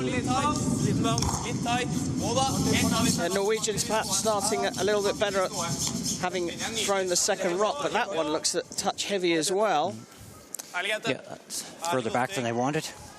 The thing is, when the sweepers know that the stone is going to be heavier, they're going to sweep it right back, because what you don't want to do is leave the stone just one stone width behind the tee line, because if somebody sits on top of the button with a stone locked on the back, that's a bad So effectively the rock at the back is defending and holding the one in front in position. That's the thing. So if you know you're going to be heavy, sweep it back so nobody can freeze into shot position on top of you. Again, they're calling heavy, so the ice is a little bit keener, a little bit faster than they're reading after that break. Straight freeze right now. Straight freeze, it's good. Gotta go. Yeah, no, I think they wanted to be a little bit high. So they were stuck in the middle. They wanted that to be a little bit higher. And it wasn't heavy enough to freeze on the back one, so it got stuck in the middle. Chris Kennedy, that was throwing that rock, and now it's Bendik Ramsfjell, who's perhaps not thrown as well as we've seen him throw all week here in the gold medal match, showing tension can get to these athletes. You mentioned the change of conditions in that 5-minute break, Brad. I mean, for those fans of curling that perhaps haven't seen it at this kind of level, I don't see it often at this kind of high level. I mean, doors opening as spectators go out to the concession stands. Does that make a difference to the air temperature? Every little thing about the conditions, any air movement, people coming and going, even when the crowd builds up quickly, you have to have really good dehumidifiers because the moisture from the crowd's breath can actually make the ice a little bit frosty. Well, outdoor conditions are very carefully monitored. Humidity in the ice rink, temperature at the surface, underneath the surface, and at head height. It's a real science. And is that a feeling thing for the players and the coaches, or do they have actual measurements in front of them? They'll just know from experience. You got to watch the ice after the fifth end. Also, we haven't played down this way for both a fifth end break and an entire end. So nobody's played this ice for about 25 minutes coming in this direction. So it's plenty of time for it to change. Good point. So a slightly heavier knock here. Line call, Carson. Get it out, Glenn, get it out. You see that stone that just drifted out the back? A club stone would never do that. It would have dug in and still been in the rings. But these stones are so nice, this ice conditions are so good that just that little contact took the stone out the back. And the players love playing on this kind of ice. Arena ice is what you dream of.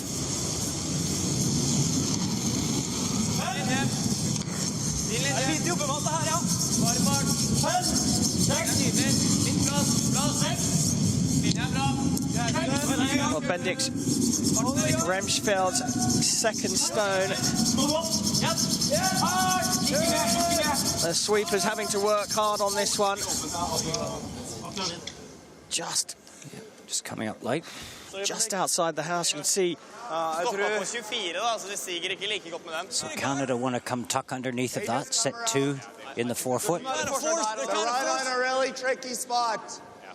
I like it. You know it'll finish here.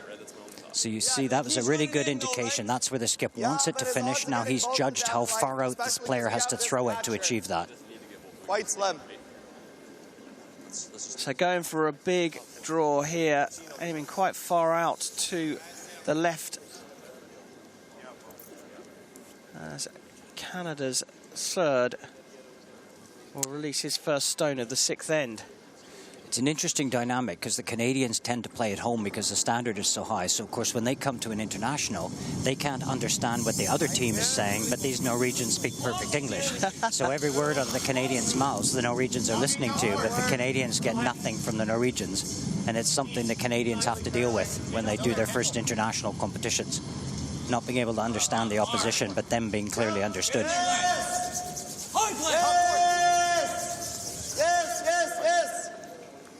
Okay, a little bit wider out than they asked for. He wanted to be tucked a bit more underneath that. Now Norway can come down with a nice medium weight shot, get underneath there. You see he's not happy with that. Yeah, a bit exposed. That rock, as you can see, clearly visible. You heard him say, I thought it was going to come off the hill. The ice is slightly banked so that when they cut the ice with a machine beforehand to give it a nice surface to play on, it usually swings more toward the center of the sheet. So that's what they were counting on. It's a little bit wide. The outside sweeper's trying to steer the stone in as best he can. Give it a little bit better contact position. Not bad. Needed just to roll one stone in, so Canada now have the same shot. And they've seen the weight and the line thrown by Siseka. With that shot, you either want to roll in and make the shot, at least be half covered, or if those stones weren't in the back, to roll wide, but not to give the opposition exactly the same shot, because they've just learned from you. So, Brad, this is a crucial shot, isn't it? Because if he can nail this one, execute it perfectly, and tuck it up behind the centre guards, Canada are going to be in a very strong position, even though they haven't got the hammer. Yeah, this is really power position for Canada if they can make this shot. The front's messy and there's lots of stones at the back to jam on. So this will really put pressure on Norway if he can make this. Sweepers are off it. They're waiting for it to curl. They're happy with the weight, just the line's not finishing. Tristan Steink throwing this, Sweeper's working on it. Oh, now that was nearly a really interesting shot, taking out two of the Norwegian stones. Was that a little light, perhaps? This was a great plan B shot. Every stone has the shot you want to achieve and the professional mistake. And the professional mistake there was to read that the stone wasn't going to curl enough, so get the best result out of it. They've rolled wide and moved the Norwegian stones back, so that was a great result for a missed shot. And are they thinking about that before they've thrown the shot, or are they reacting to it on the ice? The skip knows that this is a tricky shot, and he's watching for every indicator, but because that was a little heavy and wide, he knew the shot wasn't there, so he immediately jumps on a second shot. Well, Siseka out of the hack already, throwing a big weight here, trying to look to clear things up. Liker begge sider. Var det ikke begge sider nå? Yeah. I'd rather have him throwing that one. Sorry, jeg startet litt. Yeah, this is going to be interesting. There's a lot of stones at the back to jam onto. This is going to be tricky for Norway to come out of this end. I guess so, yeah. You got to guard the high side of it. Okay. So the Canadians know that that yellow stone in the center is something they can run back and use. Still a titch more. So they're going to block it up to make sure. You heard him say we need to guard the high side of it, because the right side of that stone is the one you drive back into that shot stone in the forefoot. So they have to make sure that angle's not available. And you're referring to the rock just at the top of the house, the yellow one just clinging onto the blue line. The one just biting the paint at the top, they need to make sure they can't use that. That's the most dangerous Norwegian stone on the sheet right now, because they can use that to tap up into the forefoot or run back. So they want to hit this, or are they trying to cover it? They're covering it. Well, the original call they made was to cover it, but he's now looking from the hack because he might see something he didn't see. Okay. Okay, so they've changed the icing on it, because when he's gone down to the hack, he's probably seen an angle that wasn't quite as clear when you're standing right on top of the rocks. So over the hog line, Sweeper's working gently on it at the moment.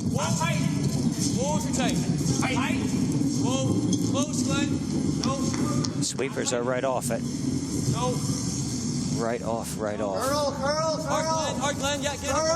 Well, they did go for what you suggested, covering the stone, the yellow stone, right at the top of the house.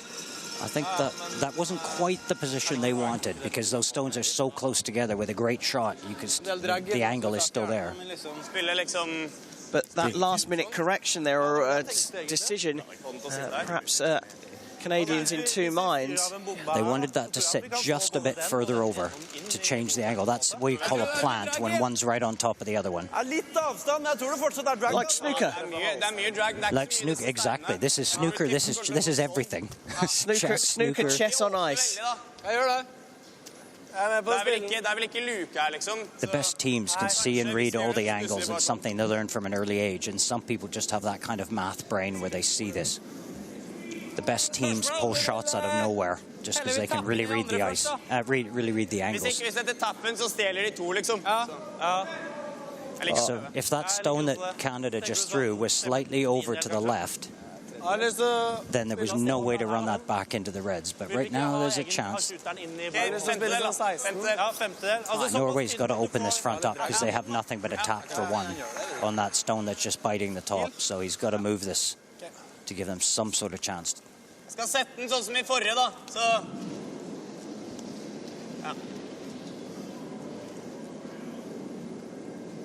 So right now Canada's line 2.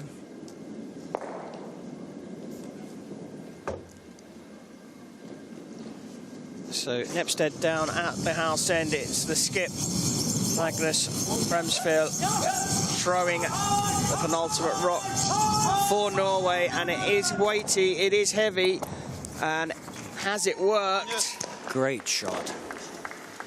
Cleared the front up and got used to that stone. That's what Canada didn't want. They didn't want that angle left. Well, this guy's back. Watch the connection here.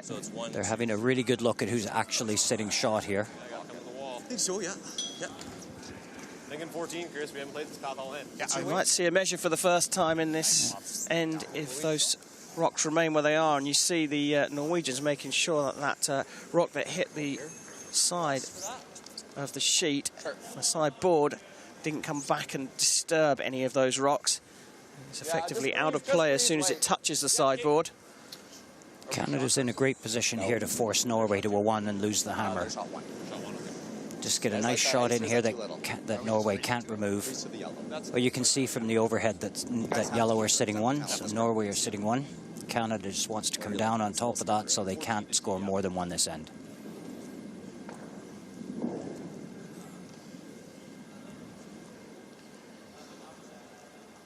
Sturmay, the Canadian skip, just preparing his last stone on the line. Line's good. Line's close. Line's good. He feels it's light. Back 8, back 12. The sweepers aren't at work. So it's going to come right down to those back stones. Right off. They need it to sit on the yellow, so there's no way to remove it. Just let her Clear between the guards.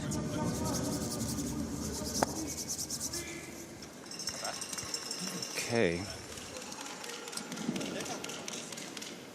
They'll have a really good look at the angles now and see if there's any way they can get more out of this.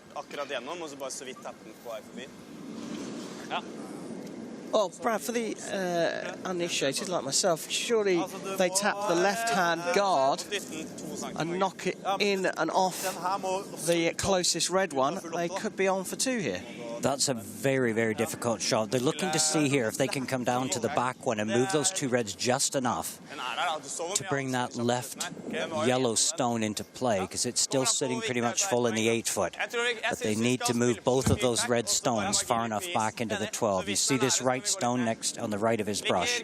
If they can move those 2 reds far enough back, he'll get a 2 out of this. It's out counting the top red stone you see on your screen there on the right of the 8-foot. So Norway just needs to move these 2. There's a path to do it, and the angles are great. He can just take this on the nose and move them back. Doesn't have to move them far, just enough to score 2. As you've been saying, as Rune Hansen, the Norwegian coach, looks on, you just have to touch these stones and they'll move well for you. He can't overcurl and hit this on the nose. He's got to hit inside, come around the guard and hit to the left side of the stone to be able to move both of them. This would be a great shot if he makes it. The final stone of the 6th end released. It's travelling down the ice. The sweepers very gently dealing with it. First job to go in between the guards. It's there now, they're sweeping it. They need to come to the inside of that red stone. It's looking good. They're on it, they're on it. Is it enough? It might well be. Well, they're definitely on for 1, that's for sure. I think you're going to see the signal for measure come up here. Hard rule of thumb, if it's even close, measure it, because you don't know if the rings are perfect. They should be, but you never know. I think the red. You can see the band of the red, but they're going to measure. I think Norway only got one out of that. Looks like us. I don't know, we've had some uneven rings before. Sure, do you want to measure? So you hear them saying Yeah. that? The umpires checked the rings before, and these were probably cut by machine, but when there's this much at stake in a gold medal game, to me, I'd say it's red. Well, and you know what? It's really interesting. They say that this is a very gentlewomanly sport as well. And it was the Canadians that said, well, we've seen rings not being absolutely perfect. So it's Canadians suggesting to the Norwegians, in a spirit of fair play, that they should just go for the measure to double check. This is one of the only sports where it's up to you to admit your mistake. If you accidentally touch a rock, it's up to you to admit it and stop the stone coming down the ice. You don't often see that in sport. Yeah, call it burning a rock if you touch it with your foot or with your brush. And there is the rather, well, in principle, fairly simple measuring device. Stick it into the middle of the house. And we're trying to move to lasers, but we need a laser machine that goes to thousandths, not just hundreds, because it's not precise enough. So the umpire clearly indicates the red stone is closer. She moves it back to make it clear for the audience. I wonder by how much, because that was close. It's always hard to see from broadcast when there's an overhead camera. You think you've nailed it, and then the measure comes up the opposite. So I hedge your best by saying you think that that's the one that's counting. So the Norwegians do get a single point in the sixth. Again, another end decided by just the 1 point. And in fact, it was the Canadians' heavy first rock that was a bit of a mistake that ended up being a little bit of a saviour there. Well, with 2 or 3 stones going back, it created that wall at the back, which really limited. I mean, the Norwegians would have loved to have played probably bigger weight at that, but you don't know where you're going to get any bounces off other stones. You've got to be careful. Well, the shot was there. It was a great chance. He just missed it. Just needed 2 centimeters more. So we start the 7th end, and we can see that there is just 1 point between the two teams here, both playing a bit of containment as Gaute Nepstad, the vice for Norway, releases the first rock of the 7th end of this gold medal match.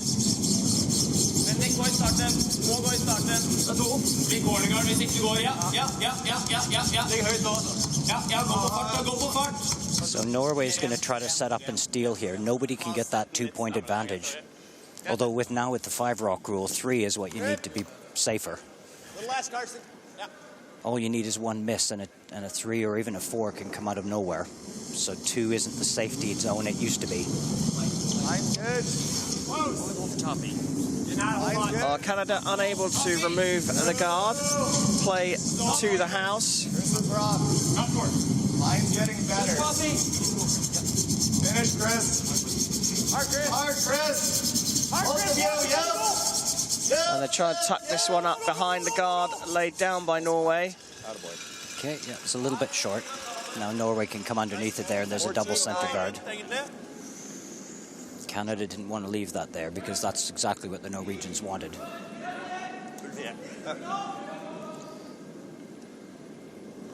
Well, coming around the other side, Gaute Nepstad with his second rock. He'll then pick up the vice duties in full.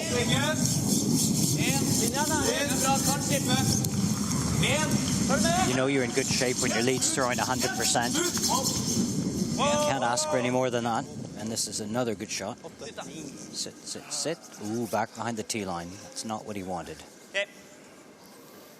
The angles were good though. It drew round nicely, just a little heavy. Just a beautiful finish with these stones. This is, as I say, a characteristic of arena ice. This beautiful big curl underneath when you get close to the guard. Sometimes too much.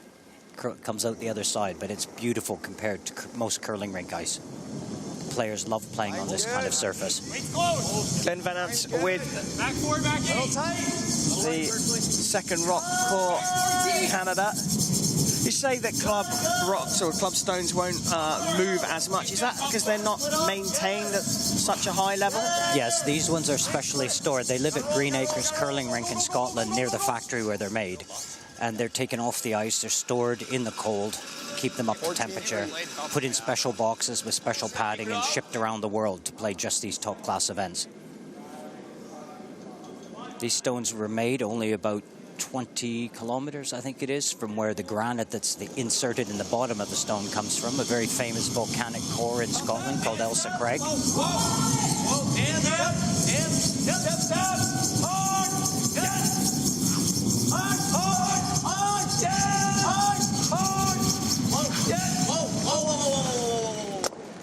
Nice shot, very nice shot. Beautiful hit and roll. One of the best shots in the game if you can pull it off. Ching, ching. Is peeling back. Back line. He's smiling, he knows he got a good one there. You like that? Tucked up nicely behind the red rock. Yeah, less of you. That's back line. I think that's close. Okay. Using the angles well, the Norwegians. So the second for Canada, Chris Kennedy. Not so accurate on his out turns. So if you're pleased to be throwing a rock turning into the center.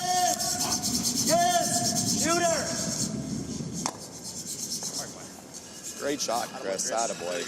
Yeah. That stone was a problem, and now they've split it aside, so at least it's not double guarding. If the Norwegians remove that front guard, then they can get... Or if that front guard is removed, that yellow one, it clearly opens up the house. But that second stone was a problem.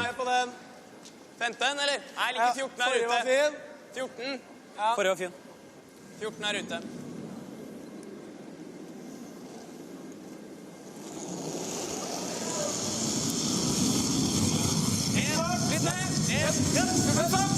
Second stone from Bendik Ramsfjeld coming around the other side now.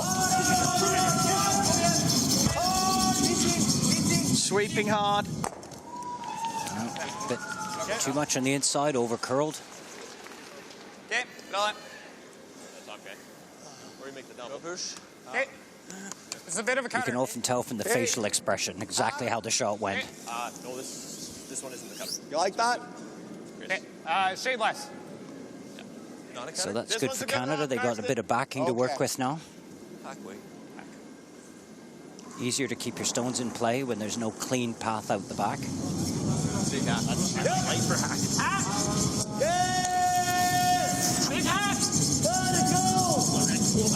Gotta go! Whoa! Well, they said they're calling for hack weight there. They seem happy with that. They're going to take out that top Norwegian stone. Good sweep. Just a little big, a little tight. Left to double. I think your weight was good. We Yeah, pushed I quite a think half. you're going to see these two reds exit pretty sharp. Her. Yeah. Not the angle of finish they wanted. So a straight takeout here. Yeah, this is going to see both of these stones go. He's going to hit the right one first and into the left one. Siseka, the third. He's thrown a couple of heavy ones, strong ones, and Exactly that. another one there, as Brad Askew, our expert, suggested. And we're coming down to crunch time here in the seventh end. And still not much between these two teams at the moment. Both playing some good shots, both playing some absolute cracking shots, but both not able to do anything to score more than one. Yeah, at this level, it's centimeters that make the difference. Centimeters in contact, measures at the back. So Steink, third for Canada. Throwing heavy as well. Clean. Great shot. Takes out the back two. Yeah, it's out the back. 8-5. Den inne. Liker å spille den da. De shot. Det greit for meg. Ja. Ja. And you're talking about angles. That was absolute perfection. Missing the guard, skipping past the one inside the house and taking out the two at the back.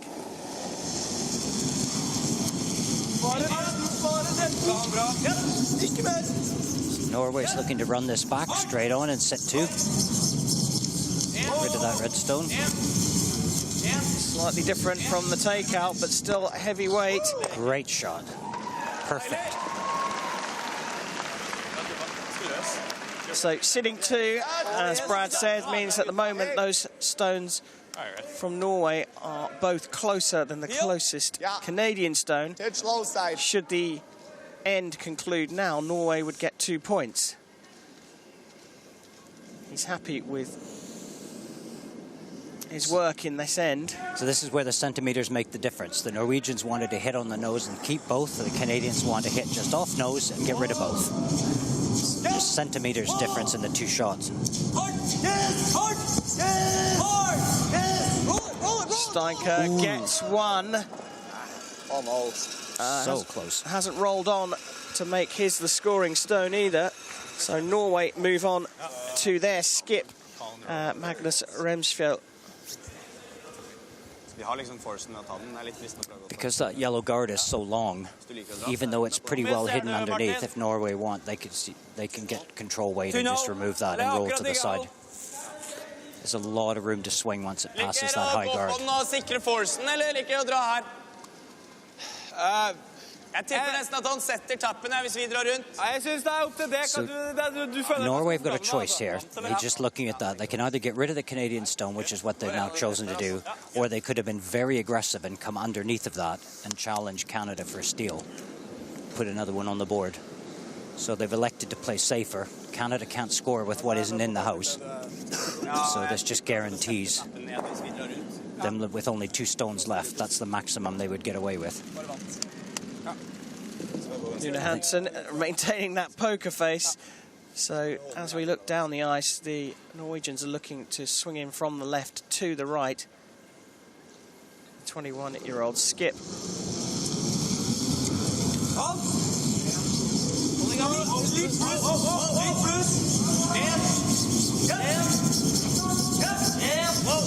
Down the ice.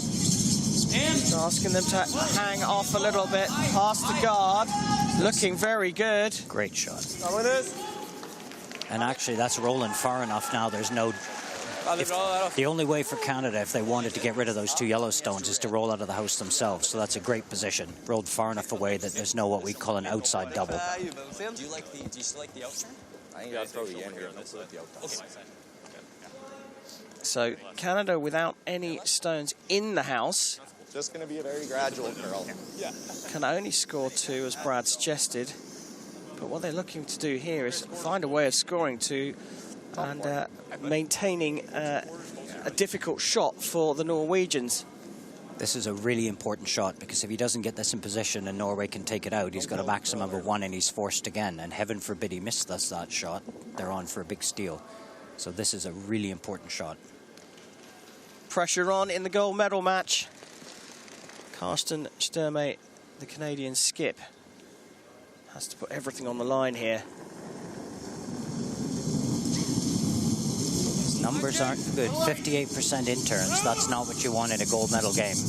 Toppy, real good. Mine's good. Toppy, right here. Toppy. They've got the weight. They're calling for the top 8-foot ring. They just need the position. It's really got to be well hidden. Go. Yep, you got to finish. Doesn't matter, got to finish. Whoa, you're fine. Stop. Good. Okay, so they're sitting shot, but as I say, that yellow guard is so long. I'm sure Norway can deal with this. We can't really see here. Oh, there we are. Depends on what Norway wants out of this. They could, depends on what, they're going to have to throw a really, really light weight. They can move it off to the side. I think it's buried enough they can't actually get rid of it, but they could certainly knock it out for third.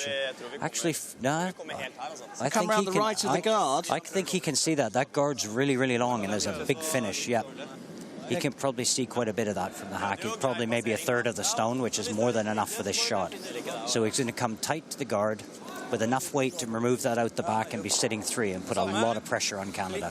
But it's crucial where the shooter finishes, where the stone being thrown now finishes. If that guard was 1 brush, or better yet 2 brush lengths closer to the rings, 1 brush probably, then this shot wouldn't be there. But that guard is far too long to protect that red stone. Canada's now just hoping for a miss. So it's one big shot after another. We hand over to Magnus Remsfjell to release Norway's final stone, and this could be a critical one in this match where neither team have been able to pull more than a point out in an end. Now, does it clear the guard? That's the first question. It's looking really good. Great weight, great line, really good shot.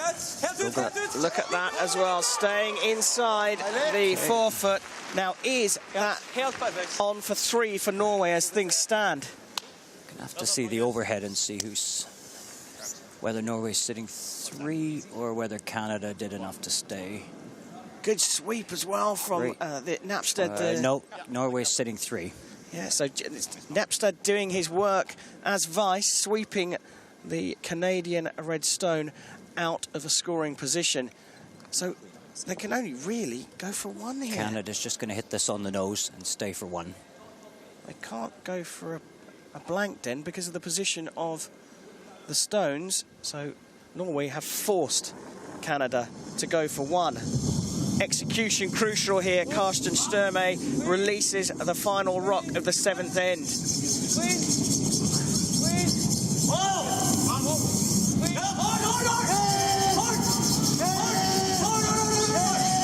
Line and length looking good.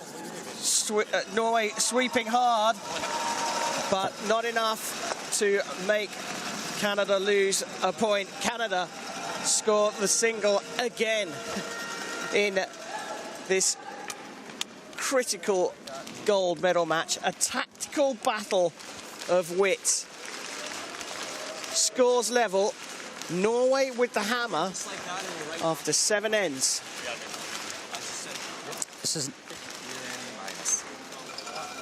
This is an advantage for Norway because we always want to have the hammer in the even ends. So hammer, if it goes with tradition, then Norway should have 2 chances at hammer, 8th end and 10th end, with Canada only having the 9th. So Norway's on a scoreboard position is in a great position here. So blanking at this stage also starts to play a part. We are in the gold medal match between Canada and Norway here in the Ivan Yadgin Sports Palace in Krasnoyarsk, Russia. Start of the 8th end. Canada throw first. Line's good. The score's tied up at 3 apiece. Norway's really going to want to put 2 points on the board here, then hold Canada to 1 in the 9th end, come into the last end with hammer advantage and 1 point up on the board. They'll be in a great shape for the win if they can do that. Canada has the tougher job, so they're setting up here center guard for a steal. 15-3. Der går det på avtandssida. Ja. Litt is.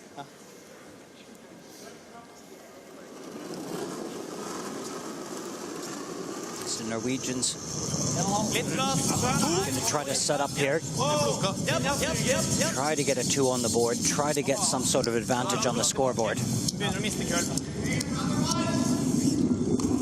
This is really going to be out in the wings. Yeah, very heavy. It was a very, very soft release and very, very soft weight and just dug in. That's what we mean by aggressive ice. Nearly off the sheet. Well, nearly didn't make it over the hog line. That would have been that rock removed. Yeah, that's right. I'm glad he can laugh because he had to give himself a little hit in the head for that one. He's got that one all wrong. Perhaps the worst rock so far in this gold medal match.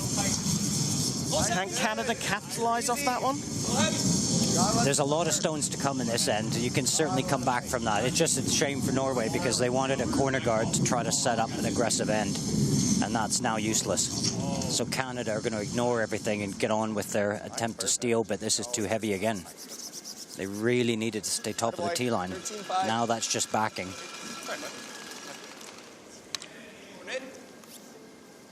Jeg føler frysen her, så får vi bare bli forsa uansett. Ja. Hva med softspill nå da? Margin kommer rundt og ta ut den bak. Da dytter den bare inn. Okay. Tror jeg liker corner, altså. Magnus Ramsfjell, the skip there, Kan jeg få is på senter? So they're going to try a second attempt at putting this corner guard up. Farta var vel OK i stad. Ja, jeg tror den så bra ut.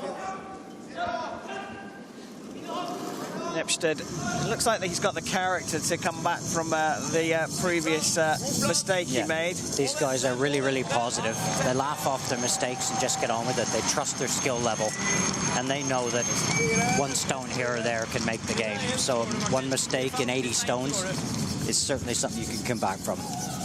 So what's the weight like on this one? They must have found out quite quickly that was going to be heavy, because I'm sure I heard him call a corner guard again, and he gave the ice for corner guard.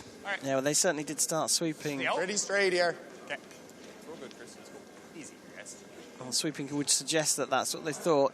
So they've laid this one up in the 12-foot ring. Canada now to play off that one. They'll play off that and try to move toward the center. That just shows you where nerves kick in. One just barely over the hog line, and the other one slips into the house. Those are two really poor stones starting from Norway. You're rolling big. So tapping and knocking across and trying to run underneath the guard. Curled a lot. That was too thin contact, but at least they've got two in the house. They really needed to hit that one thicker and stay behind that guard. You see they were off of it, trying to leave it to curl, and it just didn't. Liker den nå. Liker den bedre, egentlig. 14. So this is a lovely position for them to hit and roll and stay just T-line or just above. Grimsfell has had an up and down game here. Needs his best game now. Jeg synes det viktig å bli sittende. Hit that on the wrong side. He wanted to hit that one and roll in. Just hung wide, and you could see it was so wide the sweepers couldn't do anything about it, but at least he's in the rings. Veldig teoretisk. Fikk en siste This is probably just going to be a hit and stick, because this is a long way to roll.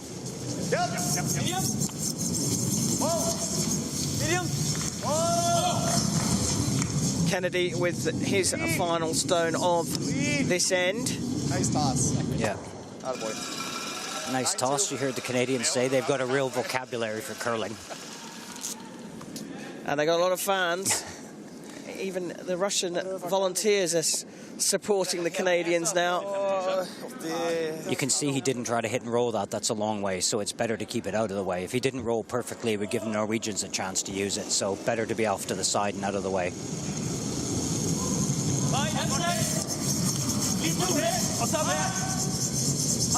So the older of the two Ramsfjelds throwing his second and Norway's fourth.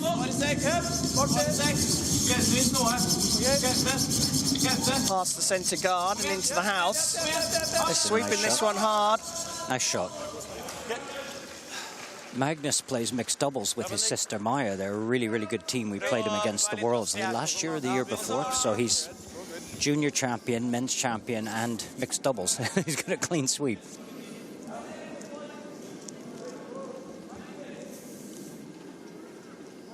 Okay, you're going to see a run back here.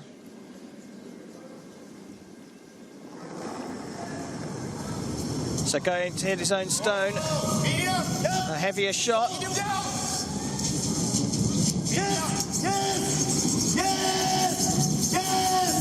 Sweeping hard. Hell of a shot. Attaboy. Good shot. 9-3. Good shot.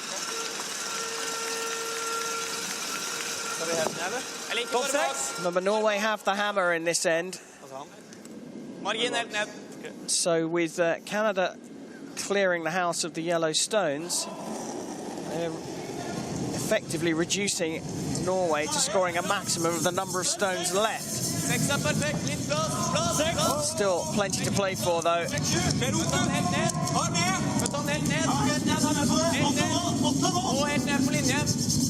Yeah, one consequence of playing a perfect run back is that you do leave a guard.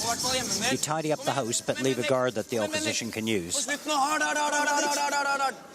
14-2 on this. Swept, kind of? Yeah, a little bit. 14 quarter. Give you a throw us that, it's good. So with the way the ice is running, Brad. There's enough of a gap between the guard and that rock thrown by Norway for Canada to come around, draw, and knock it out the way. They can. That guard is so long and the stones move so much, they can do pretty much what they want with that yellow stone. Line's a little tight. Close. Okay, a little tight, so the sweepers will be on it. They'll sweep to try to hold. Oh, Line's good. Top four. Got room. Just to hold it straight. A little film of water that makes sure the stone doesn't grab the ice too much. Oh, there's an expression. Yeah, not happy with that. It's gone too heavy, he's saying.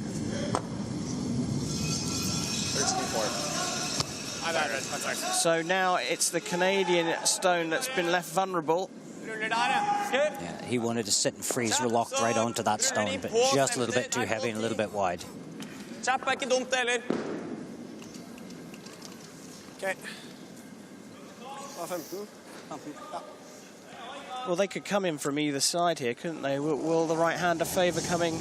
This is... He said there's two options here. We either take this one on the nose, or the preferred shot is to roll in a little bit and sit on top of your own yellow stone. Make it really difficult to move them. So they're sweeping on the outside of the stone here to try to get it to curl a bit more. Taking it right up. Oh, heavy out of the house, and Norway still with the scoring stone, but just the single one, and it's effectively out in the open as well. Just a gradual curl.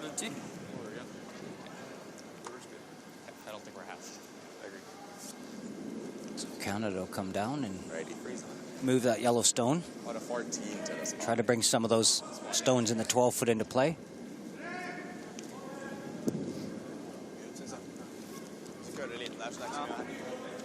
Canadian skip Karsten Sturmay throwing fourth, the 22-year-old, born in Edmonton, studying in Edmonton at the University of Alberta. Haven't seen much from Rob Krebs, the coach of this team. There's been no timeouts called. The teams have been dealing with this themselves. No sticky situations where they call the coach down for advice. It's been a pretty straightforward game. It's just a shot, just a mixture of misses and makes.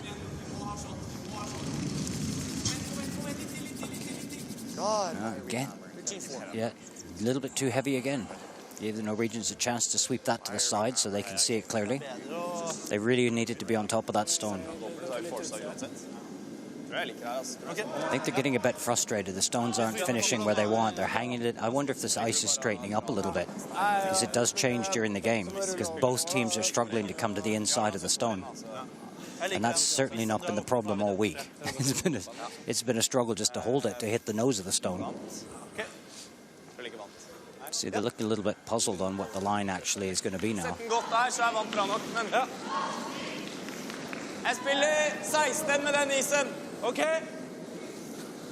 Well, both with plenty of thinking time here as we get to the meaty end of this gold medal match. Norway taking their time to make a call here.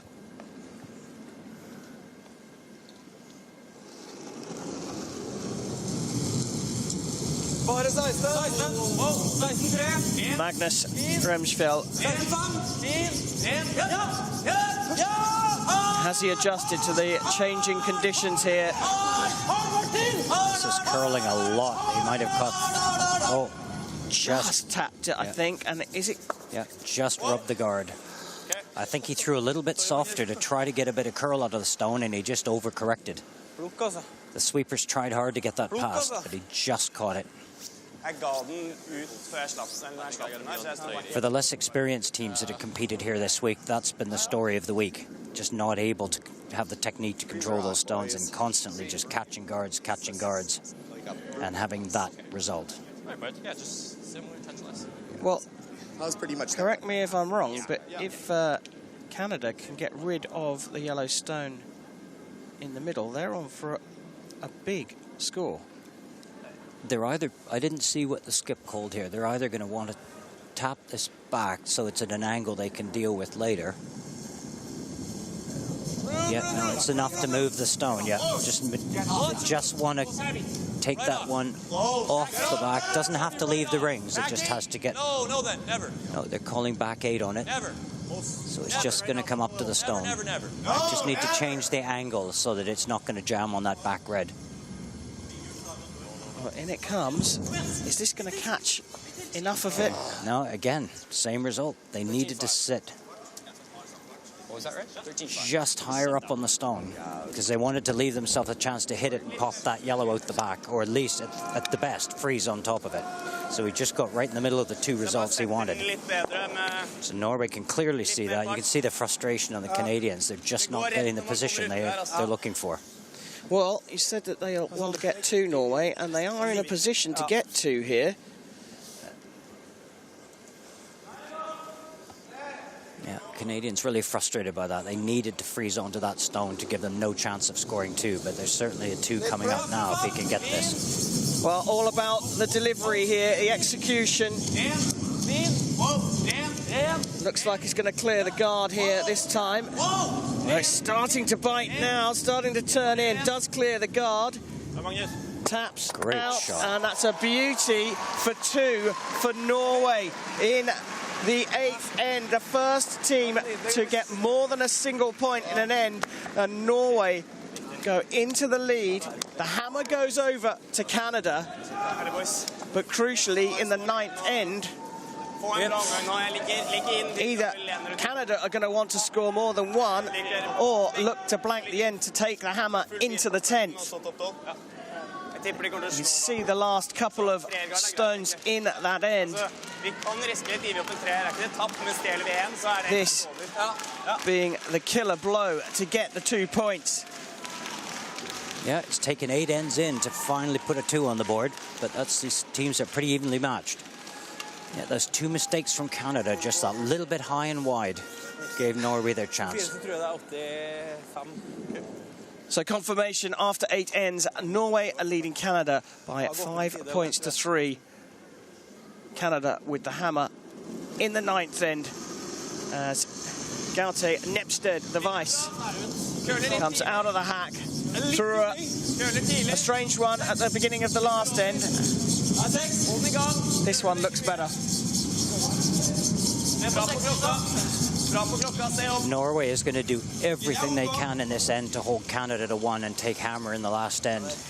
1 point up and with the hammer advantage. So they're going to leave Canada to do all the work and then in the end try to hold them to 1.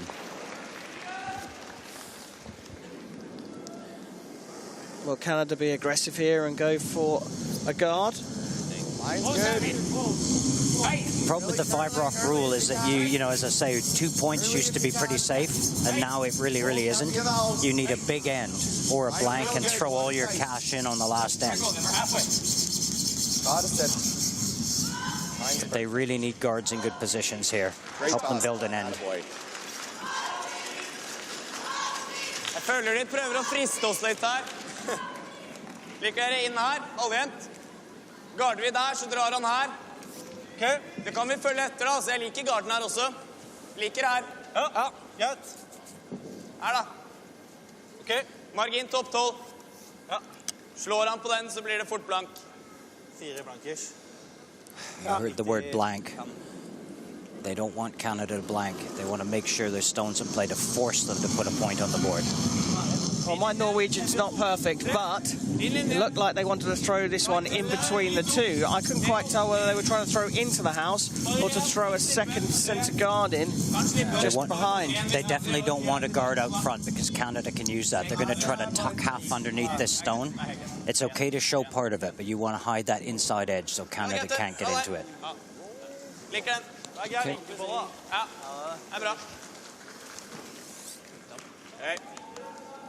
I don't think he was too happy for that. No, they'd preferred a little higher and a little further. 1 stone to the left and 1 stone higher would have been perfect. Just wanted to hide the inside of that stone, so Canada always had to play on the right side of it and roll wide. So a little heavier weight there from Glenn Van Ant. And the sweepers are on it as well. Stay stay on it. They want this one swept. They want to keep the weight through this one. Middle. Good shot, Glenn. Good shot. Great weight. This next few stones is just going to be touch, touch, touch. Move the angles until somebody gets a chance to jump on something. So Norway will come just to the inside of that, the right-hand side of the stone, try to roll behind the guard and move that red stone off to the side of the sheet. Bendik Remsfjell there, releasing on the sweep. Is it going to be enough? It just taps their own rock out the way. Still visible, slightly behind the guard. Not actually a problem, because that stone behind the tee line was dangerous. Gives Canada something to work with. So if you're going to make a mistake, get rid of backing. Again, he was just a little bit wide. That needed to be a little bit further underneath. But good position. Anytime Canada touches that, they'd have to roll wide now, roll into the open. So the second for Canada on the ice. Chris Kennedy, 21 years old.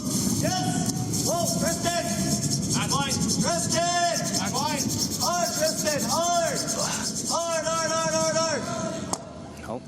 Okay. It's much better. Attaboy.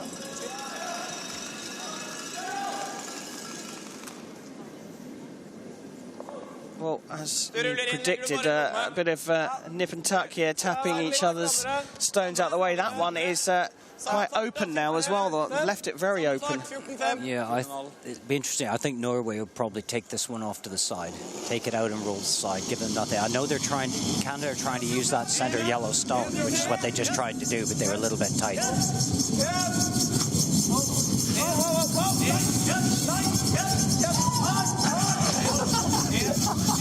A lot of communication here with the Norwegians. Great shot. Yeah, that was definitely the way to roll. So Canada's going to try to freeze this 4-foot stone so that it can't be removed. It's a shot they tried previously and caught it a little bit too thin, caught the top one.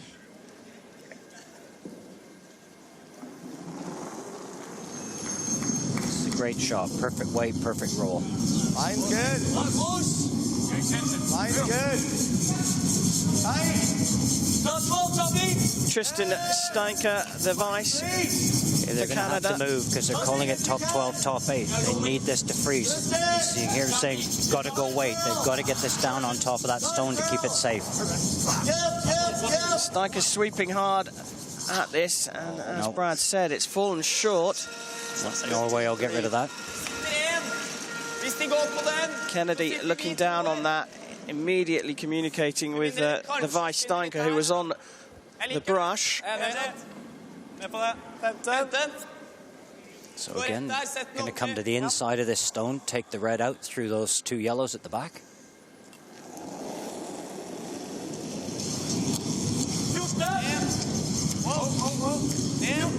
Martin Sessiker. This looks a little bit heavy. Got to be careful not to jam this. No, that's not what they wanted. At least they moved it off the center. That was really danger of jamming and staying right there. I think that's good. You want me to throw it now? Yes. Yeah, sure. It's getting straighter here. Yeah, you can hear him saying it's getting straighter, so the ice conditions are changing. You like that? Now, you hit that on the wrong side. Gives Canada a bit of a chance here now. Back 8. T-line. T-line. Okay, getting better here. 14 quarter to T.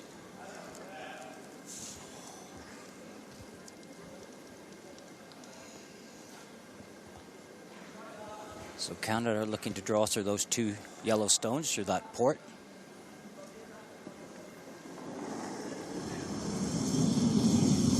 Tristan Steinker, Line's tight. he was using the broom to help his teammate now out of the hack. He looks frustrated. You don't want to hear your skip shout lines tight as soon as you let go on curly ice. This has no weight. This is not a good shot. Yes.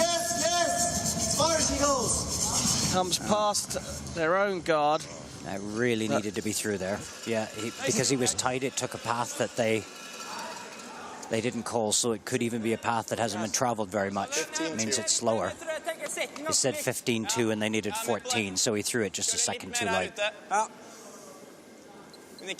That could cost them, because Norway will get rid of this stone and be lying 4.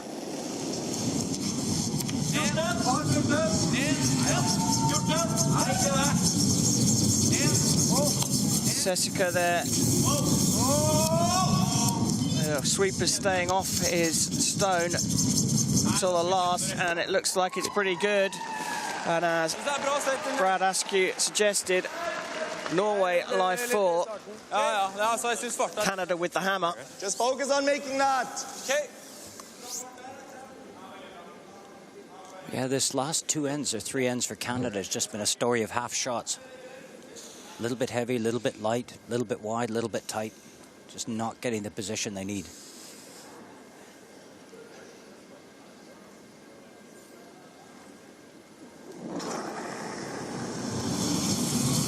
Big weight on this one.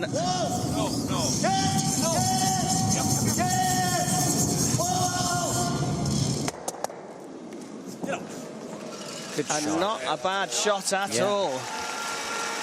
This is a shot you'll only see experienced teams play, playing a double onto their own stone. Most club curlers would see their own stone and go nowhere near it for fear of moving it, but that was a perfect lineup for them to use their own stone to get rid of that yellow. Good shot. Again, all about the angles. Get a little round of applause from the coach. Now Norway's having a really good look here. If they play any weight at those front stones, what angle are they going to take? Because those 2 wing stones could catch and a stone could jam, so they're having a really good look. Har lyst til å ta inn, Magnus? Kan godt bruke timeout, ja, hvis det er dilemma her. Bare gjør den. Ja. For the entire match, Rune Hansen has remained poker-faced. Now he's starting to show signs of anticipation. Norway have put themselves in a very good position against the Canadians. Litt mindre. Ok. Køler lite der. Ja. Need a good shot here. And it's down to the skip again.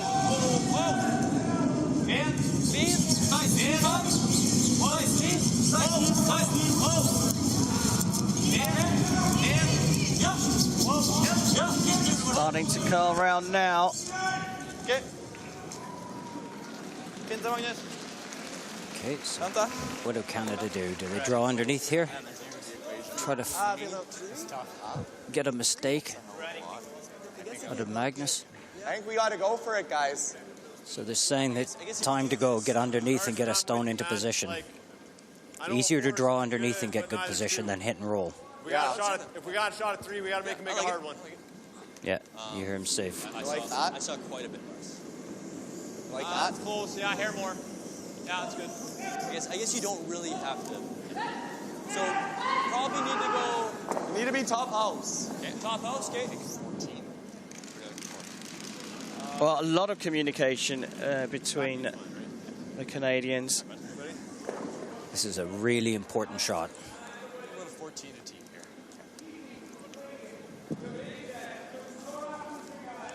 Steiker in the house, guiding the way for his skip, Carsten Sterne. Taking a big deep breath because he knows that this is a big shot.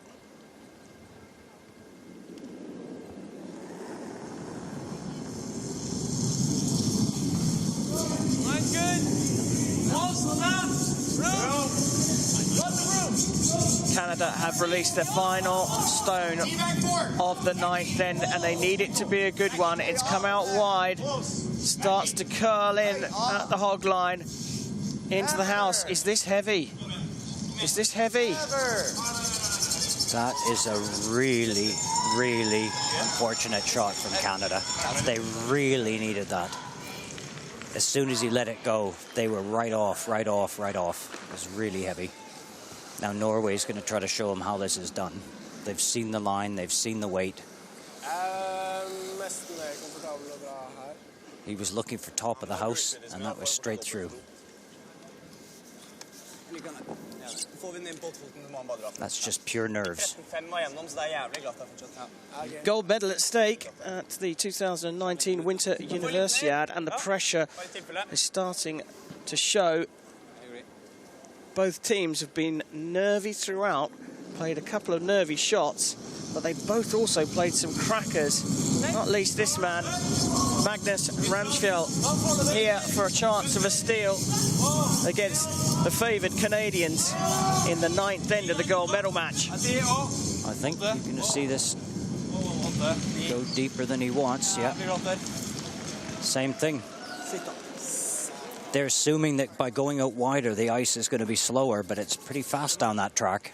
That's there. Right, Canada. Yeah, chance for 2 now for Canada. The 2 that you suggested they might need to keep themselves in this. Of course, if they score here, Norway will have the hammer in the final end. What weight are we throwing? I like that for medium. Medium. I like that, Kirsch. We have to keep rooms down. Yeah. Straight at it, buddy. You got it. Carsten Sterne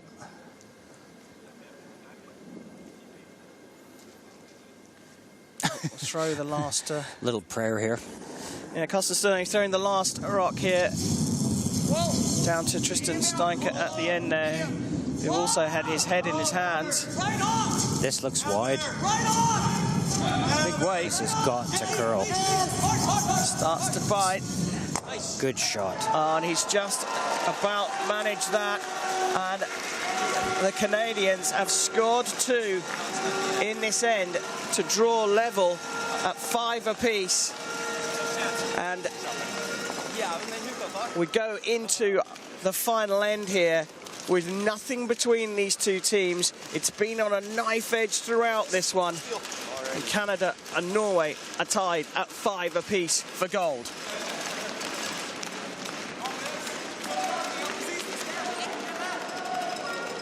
Brave shot there. They were really worried that was going to hang wide and roll a little bit wide, but came over just in the end.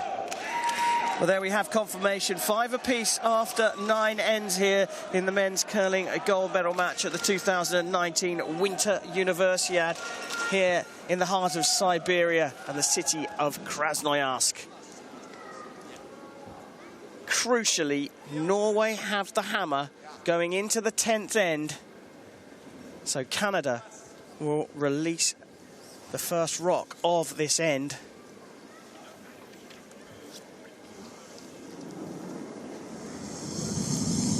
Glenn Valance, perhaps with the penultimate rock for him in this gold medal match. What are you looking at here?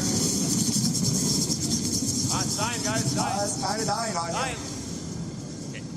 These are really important lead stones. They've got to get these 2 centre guards in position. You want one just over the hog line on the centre and one close to the rings on the centre. Now, this is one of the trickiest shots in the game. Canadians call it a tick shot. Most Europeans call it a chip shot. This cannot be removed from play, but they're going to catch it just thin enough that they move it to the side. Whoa! And whoa! Whoa! And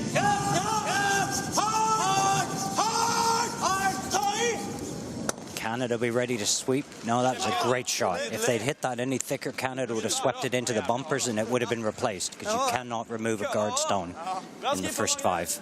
So sacrifice their own stone there. Just to, Brad, go through it a little bit why that was so important. They just what Canada want to do is put 2 on the centre line far enough apart that they both can't be removed, and then dive underneath of it and dare Norway to out-throw them. But now that centre guard's been removed, that's one step closer to Norway having an open house to draw to for the win for the game. So Canada effectively going for trying to go for play an accuracy game and rely on their superior skill. Exactly. They're trying to cover up this centre line with 2 really good guards, give themselves every chance to hide behind them. So Magnus is going to play this again. Like bedre andre veien, egentlig. Like innan. Gutsy approach there from Canada, given the fact that, as we've seen, the ice has been changing throughout this game. This is the only chance Canada's got. Because they don't have the hammer, they've got to get these two centre line guards up and try to hide behind them. Norway want a completely open house with no stones in play, so they have the easiest shot to win the game. So that's why they're going for these two tick shots, to move these centre line guards off, because after this they can now start hitting. So that's a bad shot. Left a centre line guard, and if this goes out the back, it's going to be replaced. So yellow comes off, red goes back. If that had stopped in the house, it still would have been a bad shot because Norway left a centre guard. Honestly, I like saving it for later in the end personally. So you see that yellow stone removed because it's illegal to hit in the first 5. Well, there we see the free guard rule coming into play for the first time. And if anything, after the first error, that's exactly what the Norwegians wanted, that one to roll out the back, so that their stone was removed.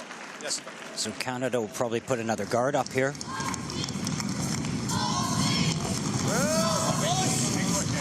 This is the 5th rock of the end. Free guard zone no longer in play once this one stops. And they are going for the house. Okay. That's deeper than they wanted, that's for sure. That's pretty good. Attaboy. Good job. Still maintaining the positive dialogue between themselves, though. Both of these teams will have been in this position hundreds of times. Both of them know that this is a stealing end. They know what Canada has to play, and they know what they have to play. Now that the free guard zone rule is finished with, you're going to start seeing all these guards being peeled off. Norway need to keep this completely clear. Bendik Ramsfeld there doing his job, taking out one of the guards. And now Canada will replace it, Norway will remove it, Canada will replace it. This is a classic stealing end. It'll all be down to the skip stones. Yeah, I think so.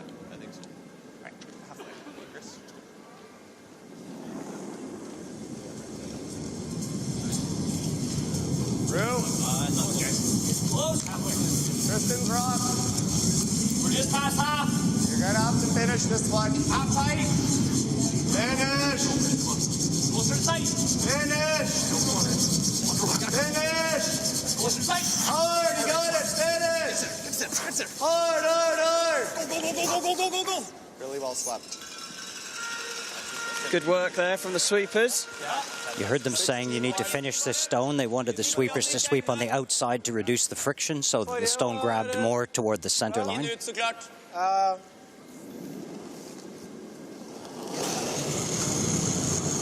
Straight out of the hack. Knows what his job is here. Heavier weight.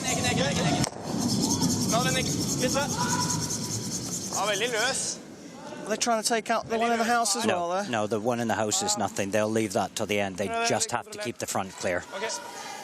Magnus wants an empty house to throw to, or that would be perfect. Mind you, saying that, that's what Switzerland had to play yesterday and threw it light and completely missed the stone and put Canada into the final. So it's not over till it's over.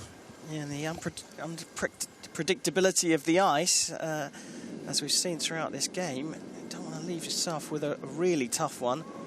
To save it. Switzerland played in what should have been a safe open hit, and now they're playing the bronze game because of it.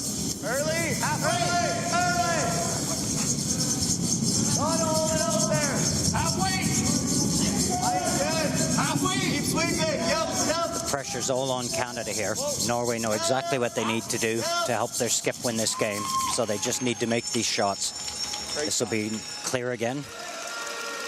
Yep, brush straight down.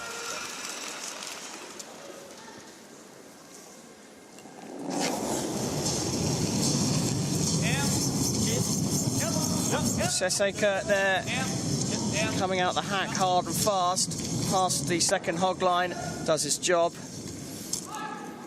sacrifices his own stone, but that's the order of the day for Norway. If they play their cards right here, and as they have done so far, they're in pole position for the gold medal. Now Canada knows this is slipping away. they know that they should be in good position and they need to have guards out front, and there's nothing there. So they know now they're really up against it. The chances of them winning this game are starting to slip away. They need a big miss. Line's good. Line's good. Steinker throwing out. Line's good. Easy glide. Skip happy with the line. Halfway, just inside. Keep it higher if you can. Line's good. Line's great. Halfway, just inside. Lead. Hey, sorry. Another guard thrown out. And this one is playing out, and as Brad said, we are in a situation here where we're looking for a mistake from Norway.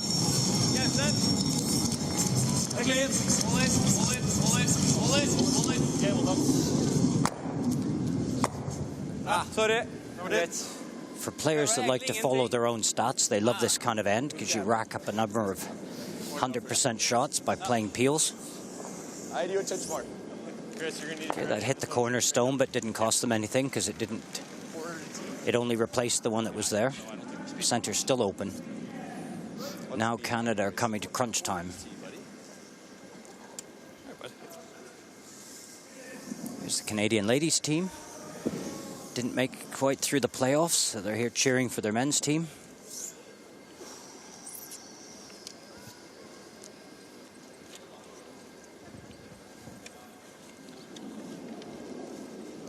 So this skips last chances here.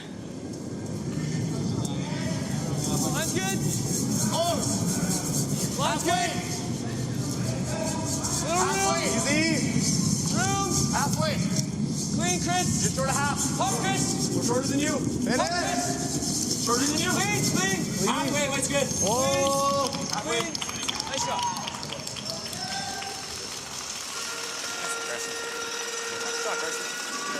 So if Magnus can peel this out,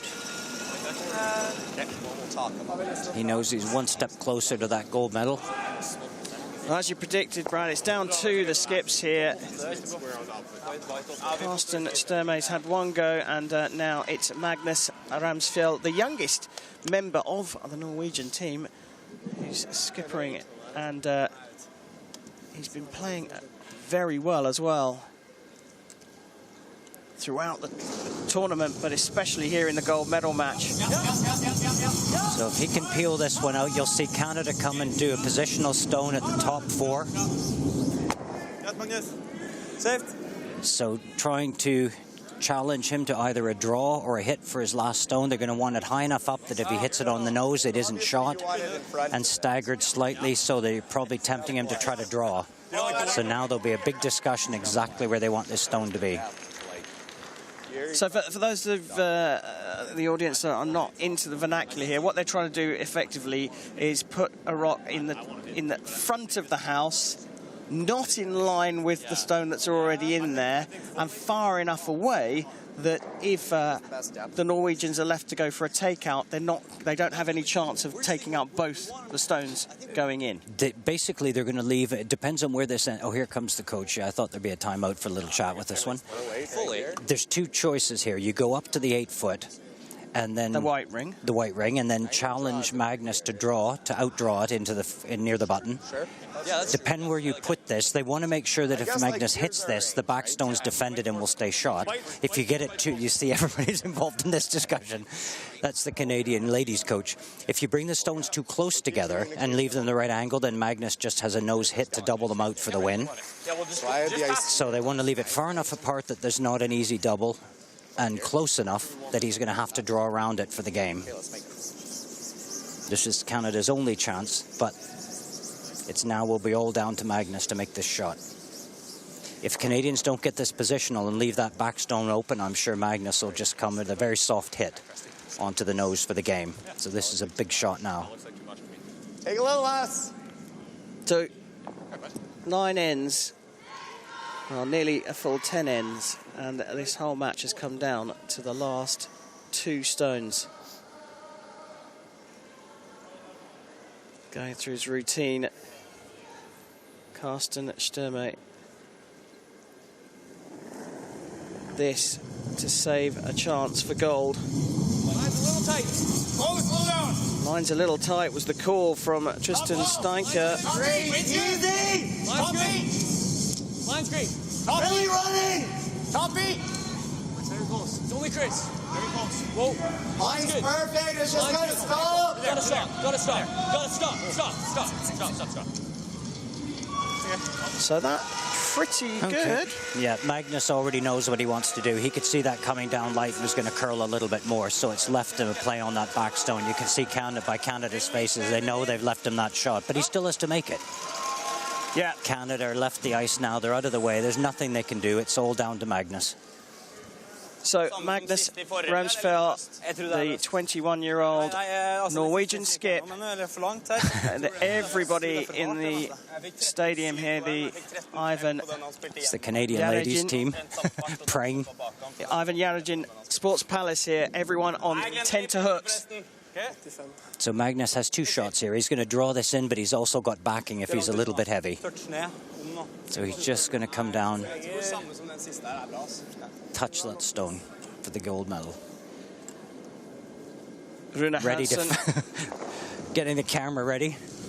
So out of the hack, the last rock of the gold medal match released by Magnus Ramsfjell. If he nails this, Norway have got gold at the 2019 Winter Universiade. The stone really needs to swing. Needs to swing. It's hanging wide. Canada's getting ready. It's coming over now. This looks like a great shot. Look at great this. Shot and a gold medal from Norway. For the gold, Norway on the line. Magnus Ramsfjell landing that one in the middle with a perfect draw. They kept it tight. It was a game of containment. Canada frustrated early on. Norway breaking away in the 8th. Canada fighting back in the 9th. But crucially, the hammer with Norway in the 10th. And they land the gold medal here in Krasnoyarsk. The crowd really appreciated that game. Canada just struggled all the way through for position. They just kept giving Norway those chances. Yeah, great game from both teams, but just not sharp enough from Canada. There we have it, confirmation. A thrilling match for the gold medal in the men's curling here at the 2019 Winter Universiade. And it's Norway who've pipped Canada at the post 6-5, and they'll stand on top of the podium a little later on today.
Well, great scenes there as the Norwegians take out Canada 6-5 for gold at the 2019 Winter Universiade. Brad Askew, what a game that was. That was a great game, and you can see from the stats here, both teams played to the same level, but Canada just couldn't get the stone position, and Norway got on top of them.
nice and close. Zoom up on his face.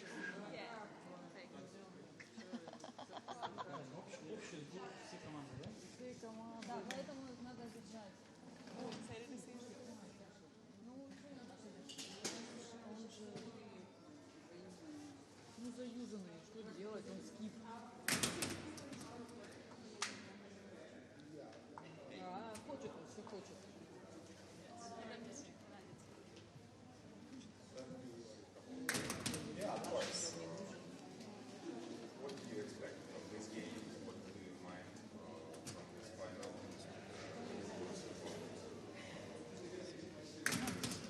Yeah, obviously it was a great game. I think it was very evenly matched. They're quite a strong team, and I like that we're a pretty good team ourselves too. Really came down to just a couple shots here and there. Very close. We got that away.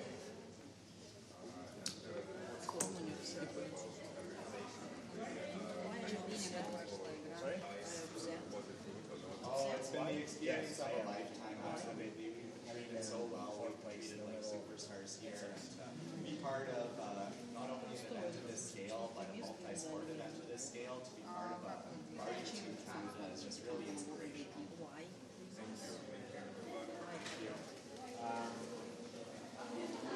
We did not play like... Oh, I'm sorry. I'm your fan. You're a very great player.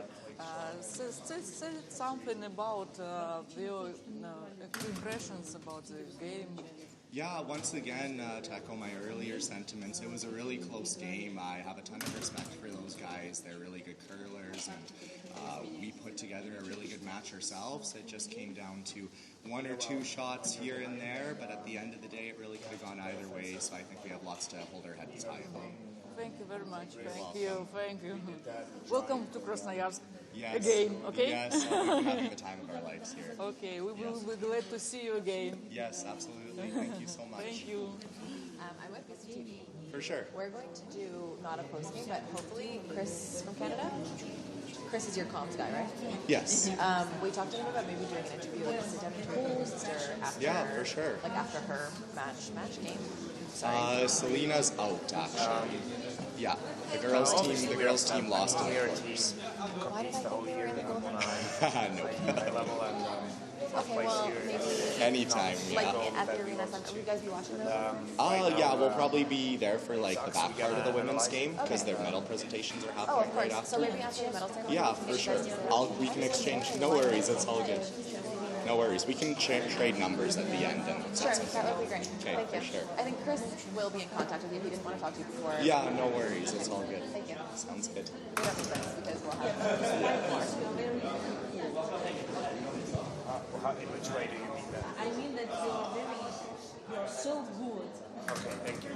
Thank you very much. Спасибо.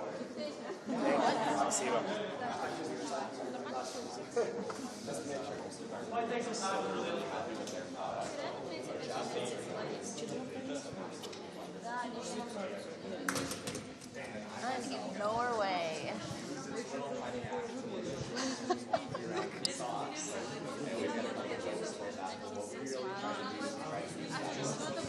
We will sit down with him later.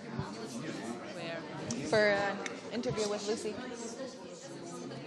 No worries.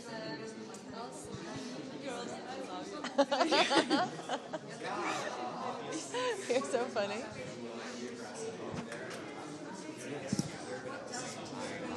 It's kind of a two-sided sword, right? Like having super aggressive opportunities like the other teams. What we try to do is we try to maximize aggression. Is someone going to bring Norway here? And be more on the defensive side and try to limit their scoring opportunities when we don't. Anyone from Norway? I don't care. Yeah, I'll take him. Are they gonna? But can you just make sure that when we're doing the interview, like she keeps her? Well, Thank you. no. Yes. Yeah, we overcurled very, very slightly. We gave him a little more room on the drive. And for what? You didn't introduce him. Very close. That was a very high pressure shot. Just like with me. Tricky, so we still didn't hate her chances, but hats off to him. He made a great shot in his last few years. Very well. Curling. Yeah, it's cute.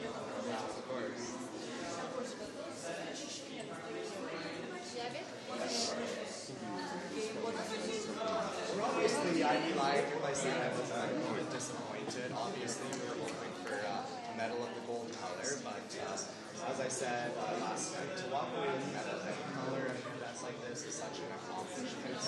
The sun's still going to come up tomorrow, and we're still extremely proud of it. So, you know, thanks.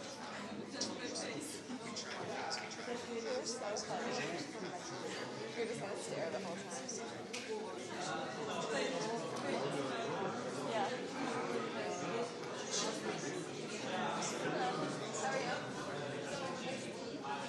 Yes. Oh, you're the director? Oh, producer Chelsea. Nice to meet you. Yes, we're just waiting for Norway. Yeah, it's very important to us, especially when we live on quite literally the other side of the world. It's so special to be able to share this experience with our friends and family.